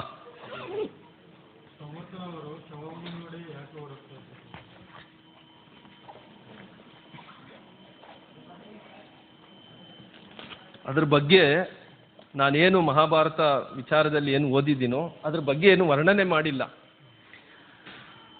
ಆದರೆ ನಾರದ ಮುನಿಗಳು ಹೇಳಿದ್ದಾರೆ ಅವರು ಶವನ್ನ ನೋಡಿ ಓಡೋಗ್ತಾರೆ ಅಂತ ಅವನೇ ಸಂವರ್ತನ ಅಂತ ಅರ್ಥ ಮಾಡ್ಕೊನ್ನೋದು ವಿಚಾರ ಹೇಳಿದ್ದಾರೆ. ಅದು ಯಾಕೆ ಓಡೋಗ್ತಾ ಇದ್ರಂತ ನನಗೂ ಗೊತ್ತಿಲ್ಲ. ನನಗೆ ಗೊತ್ತಿಲ್ದಿರ ಇರೋದು ನಿಮ್ಗೆ ಹೇಳ್ಬಾರ್ದಲ್ವಾ, ಅದಕ್ಕೆ ನಾನೇನು ಹೇಳ್ತಾ ಇಲ್ಲ. ಬೇರೆ ಏನಾದರೂ ಪ್ರಶ್ನೆ ಇದೆಯಾ? ಹಾಂ,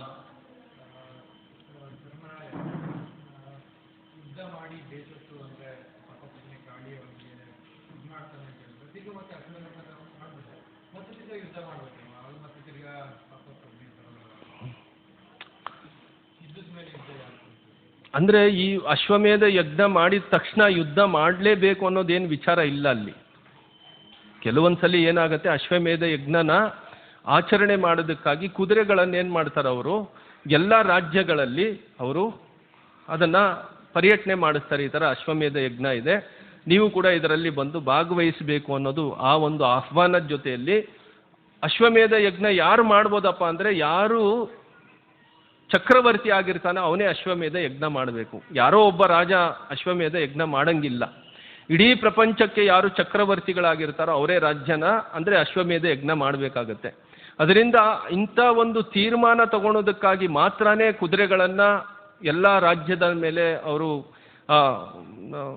ಅಂದರೆ ಪರ್ಯಟನೆ ಮಾಡಿಸಿ ಆ ಒಂದು ಎಲ್ಲ ರಾಜರು ಏನು ಮಾಡ್ತಾರೆ, ಇವಾಗ ಅಶ್ವಮೇಧ ಯಜ್ಞ ರಾಮಚಂದ್ರ ಅಶ್ವಮೇಧ ಯಜ್ಞ ಮಾಡ್ತಾ ಇದ್ದಾನೆ ಅಂದರೆ ಎಲ್ಲರೂ ಕೂಡ ಅದಕ್ಕೆ ಏನು ಮಾಡ್ತಾರೆ, ಒಪ್ಕೋತಾರೆ, ಹೌದು ನೀವು ಚಕ್ರವರ್ತಿಗಳು. ಅದೇ ಥರ ಧರ್ಮರಾಜ ಯಾವಾಗ ಅಶ್ವಮೇಧ ಯಜ್ಞ ಮಾಡಿದ್ರೆ ಹೌದು ನೀವು ಚಕ್ರವರ್ತಿಗಳು, ನೀವು ಮಾಡಿ ಅನ್ನೋದು ಸಮ್ಮತಿನ ತೋರಿಸ್ತಾರೆ. ಆದರೆ ಕೆಲವರು ಯಾರೋ ದುಷ್ಟರು ಕೆಲವೊಂದ್ಸಲಿ ಏನಾಗುತ್ತೆ, ಅವ್ರನ್ನ ಯಾಕೆ ನಾನು ಒಪ್ಕೋಬೇಕು, ನಾನು ಮಾಡ್ತೀನಿ, ನಾನು ಚಕ್ರವರ್ತಿ ಅಂತ ಯಾರು ವಿಚಾರ ಮಾಡಿ ಮುಂದೆ ಬರ್ತಾರ ಅಂಥವ್ರ ಮೇಲೆ ಮಾತ್ರನೇ ಯುದ್ಧ ನಡೆಯುತ್ತೆ. ಆ ಯುದ್ಧನೂ ಕೂಡ ಧರ್ಮ ಯುದ್ಧವಾಗಿ ನಡೆಯುತ್ತೆ ಹೊರತು ಏಕಾಏಕಿ ಎಲ್ಲ ಪ್ರಜೆಗಳ ಮೇಲೆ ಇಲ್ಲ ಸಿಕ್ದವ್ರ ಮೇಲೆಲ್ಲಾನು ಕೂಡ ಯುದ್ಧ ಮಾಡೋದು ವಿಚಾರ ಇರಲಿಲ್ಲ. ಅಲ್ಲಿ ಕೆಲವೊಂದು ನಿಯಮಗಳಿರುತ್ತೆ. ಆ ನಿಯಮಗಳ ಪ್ರಕಾರವಾಗಿ ಅವ್ರೇನ್ ಮಾಡ್ತಾರೆ, ಯುದ್ಧಗಳನ್ನು ಆಚರಣೆ ಮಾಡ್ತಾರೆ ಹೊರತು ಆ ನಿಯಮಗಳನ್ನ ಬಿಟ್ಟು ಯಾವುದೇ ಥರ ಯುದ್ಧ ನಡೆಸೋದಿಲ್ಲ. ಅದರಿಂದ ಇದು ಯುದ್ಧನೇ ಮಾಡಬೇಕು ಅಂತ ಅಶ್ವಮೇಧ ಯಜ್ಞ ಮಾಡಿಲ್ಲ.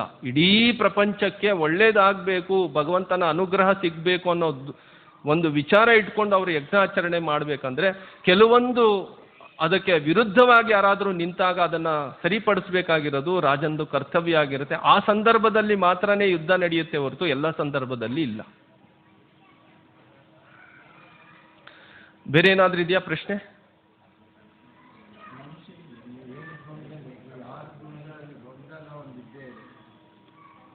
ಒಂಬತ್ತು ಸೂತ್ರಗಳು.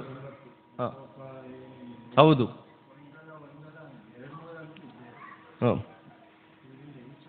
ಅದಕ್ಕೆ ಸಂಕೀರ್ತನೆ ಯಜ್ಞ, ಅದಕ್ಕೆ ಯುಗಧರ್ಮ ಆಗಿರೋ ಯಾವಾಗ ಈ ಒಂದು ಸಂಕೀರ್ತನೆ ಯಜ್ಞದಲ್ಲಿ ನಾವು ತೊಡಗ್ತೀವೋ ನಮ್ಮಲ್ಲಿ ಬೇಕಾದಷ್ಟು ದೋಷಗಳಿದೆ. ಅದರಲ್ಲೂ ವಿಶೇಷವಾಗಿ ಕಾಲೇರ ದೋಷೇನಿದೆ ರಾಜನ್, ಈ ಕಲಿಯುಗದಲ್ಲಿ ದೋಷದ್ದು ನಿಧಿ ಇದು. ಎಲ್ಲರ ಜೀವನದಲ್ಲಿ ಯಾವುದೋ ಒಂದು ದೋಷಗಳಿದ್ದೇ ಇರುತ್ತೆ. ಕಾಲೇರ ದೋಷೇನಿದೆ ರಾಜನ್ ಅಸ್ತಿ ಏಕೋ ಮಹಾನ್ ಗುಣ. ಆದರೆ ಒಂದೇ ಒಂದು ಮಹಾನ್ ಗುಣ ಇದೆ ಇಲ್ಲಿ, ಏನಪ್ಪಾ ಅಂದರೆ ಕೀರ್ತನಾದೇವ ಕೃಷ್ಣಸ್ಯ, ಕೃಷ್ಣನ ನಾಮ ಸಂಕೀರ್ತನೆ ಇದೆ. ಕೃಷ್ಣನ ನಾಮ ಸಂಕೀರ್ತನೆಗೂ ಕೃಷ್ಣನಿಗೂ ಎರಡಕ್ಕೂ ವ್ಯತ್ಯಾಸ ಇಲ್ಲ. ಅದರಿಂದ ಯಾರಾದರೂ ಈ ಒಂದು ನಾಮ ಸಂಕೀರ್ತನೆಯಲ್ಲಿ ಜಪದಲ್ಲಿ ಯಾವಾಗ ತೊಡಗ್ತಾರೋ ಅವರು ಖಂಡಿತವಾಗ್ಲೂ ಕೂಡ ಈ ಎಲ್ಲ ದೋಷಗಳಿಂದ ಬಿಡುಗಡೆ ಆಗ್ಬಿಡ್ತಾರೆ. ಕೀರ್ತನಾದೇವ ಕೃಷ್ಣಸ್ಯ ಮುಕ್ತ ಸಂಗಂ ಪರಂ ವ್ರಜೇತ್, ಈ ಎಲ್ಲ ದೋಷಗಳಿಂದ ಅವ್ರಿಗೆ ಬಿಡುಗಡೆ ಸಿಗುತ್ತೆ ಅನ್ನೋದು ವಿಚಾರ ಹೇಳ್ತಾರೆ. ಅದರಿಂದ ನಾವು ಅಪರಾಧಗಳಿಲ್ದಿರ ಇದನ್ನ ಮಾಡಬೇಕು. ಜಪ ಆಗಿರ್ಬೋದು, ಭಗವಂತನ ಸೇವೆ ಆಗಿರ್ಬೋದು, ಈ ಪ್ರಜ್ಞೆ ಇಟ್ಕೊಂಡು ನಾವು ಭಕ್ತರ ಜೊತೆಯಲ್ಲಿ ಮಾರ್ಗದರ್ಶನದಲ್ಲಿ ನಾವೇನು ಮಾಡಬೇಕಾಗತ್ತೆ, ನಾವು ಮಾಡ್ತಾ ಹೋದಾಗ ಖಂಡಿತವಾಗ್ಲೂ ಈ ದೋಷಗಳಿಂದ ಕ್ರಮೇಣವಾಗಿ ನಾವೇನಾಗ್ತೀವಿ, ಬಿಡುಗಡೆ ಆಗ್ಬಿಡ್ತೀವಿ. ಅದೊಂದೇ ದಾರಿ, ಅದು ಒಂದು ಬಿಟ್ಟರೆ ಬೇರೆ ಇನ್ಯಾವ ದಾರಿ ಇಲ್ಲ, ಬೇರೆ ಯಾವ ದಾರಿನೇ ಇಲ್ಲ. ಇದನ್ನ ಶಾಸ್ತ್ರದಲ್ಲಿ ಚೈತನ್ಯ ಮಹಾಪ್ರಭು ಹೇಳ್ತಾ ಇದ್ದಾರೆ, ಹರಿರ್ನಾಮ ಹರಿರ್ನಾಮ ಹರಿರ್ನಾಮೈವ ಕೇವಲಂ ಕಲೋ ನಾಸ್ತೇವ ನಾಸ್ತೇವ ನಾಸ್ತೇವ ಗತಿರನ್ಯಥ. ಹರೇ ಕೃಷ್ಣ ಕೃಷ್ಣ ಕೃಷ್ಣ ಹರೇ ಹರೇ, ಹರೇ ರಾಮ ರಾಮ ರಾಮ ಹರೇ ಹರೇ, ಇತಿ ಷೋಡಶಕನಾಮ್ನಂ ಕಲಿಕಲ್ಮಷ ನಾಶನಂ ನಾಥೋ ಪರತೋರುಪಾಯ ಸರ್ವವೇದೇಶು ದೃಶ್ಯತೆ. ಇದು ಬಿಟ್ಟರೆ ಬೇರೆ ಉಪಾಯ ಇಲ್ಲ, ಬೇರೆ ಉಪಾಯ ಇಲ್ಲ, ಬೇರೆ ಉಪಾಯನೇ ಇಲ್ಲ. ನಾವು ಎಲ್ಲರೂ ಭಕ್ತರ ಜೊತೆಯಲ್ಲಿರಬೇಕು, ಭಗವಂತನ ನಾಮಸ್ಮರಣೆ ಮಾಡಬೇಕು. ಅದೊಂದೇ ದಾರಿ. ಅದು ನಿಧಾನವಾಗಿ ನಮ್ಮನ್ನೇನು ಮಾಡುತ್ತೆ, ಎಲ್ಲ ದೋಷದಿಂದ ಬಿಡುಗಡೆ ಮಾಡುತ್ತೆ. ಅದ್ರ ಮೇಲೆ ನಮ್ಗೆ ಏನಿರಬೇಕು, ಪೂರ್ಣ ಶ್ರದ್ಧೆ ಇಟ್ಕೋಬೇಕು. ಮೊದಲನೇದಾಗಿ ಆದೋ ಶ್ರದ್ಧಾ, ತತ ಸಾಧು ಸಂಘ, ಭಜನ ಕ್ರಿಯಾ, ಅನರ್ಥ ನಿವೃತ್ತಿ, ನಿಷ್ಠ, ಅದಾದ್ಮೇಲೆ ಭಾವ ಆದ್ಮೇಲೆ ಪ್ರೇಮ. ಈ ಥರ ಸ್ಟೆಪ್ ಬೈ ಸ್ಟೆಪ್ಪು ನಾವೇನು ಮಾಡ್ತೀವಿ, ನಮ್ಮ ಜೀವನದಲ್ಲಿ ನಾವು ಭಗವಂತನ ಅನುಗ್ರಹನ ಅನುಭವಕ್ಕೆ ನಾವೇ ಪಡಿತಾ ಹೋಗ್ತೀವಿ. ಅದರಿಂದ ಇದನ್ನು ನಾವು ಯಾವಾಗಲೂ ಎಚ್ಚರಿಕೆ ಇಟ್ಕೊಂಡು ಭಕ್ತರ ಜೊತೆಯಲ್ಲಿದ್ದು ನಮ್ಮ ಸಮಯನ ಸರಿಯಾಗಿ ಉಪಯೋಗಿಸೋದನ್ನು ನಾವು ಕಲ್ತ್ಕೋಬೇಕು. ಹರೇ ಕೃಷ್ಣ. ಇಲ್ಲಿಗೆ ನಾವು ಈ ಒಂದು ಕಾರ್ಯಕ್ರಮನ ನಿಲ್ಸೋಣ. ಗ್ರಂಥರಾಜ್ ಶ್ರೀಮದ್ ಭಾಗವತಂ ಕೀ ಜೈ. ಜಗದ್ಗುರು ಶಿಲ ಪ್ರಭುಪಾದ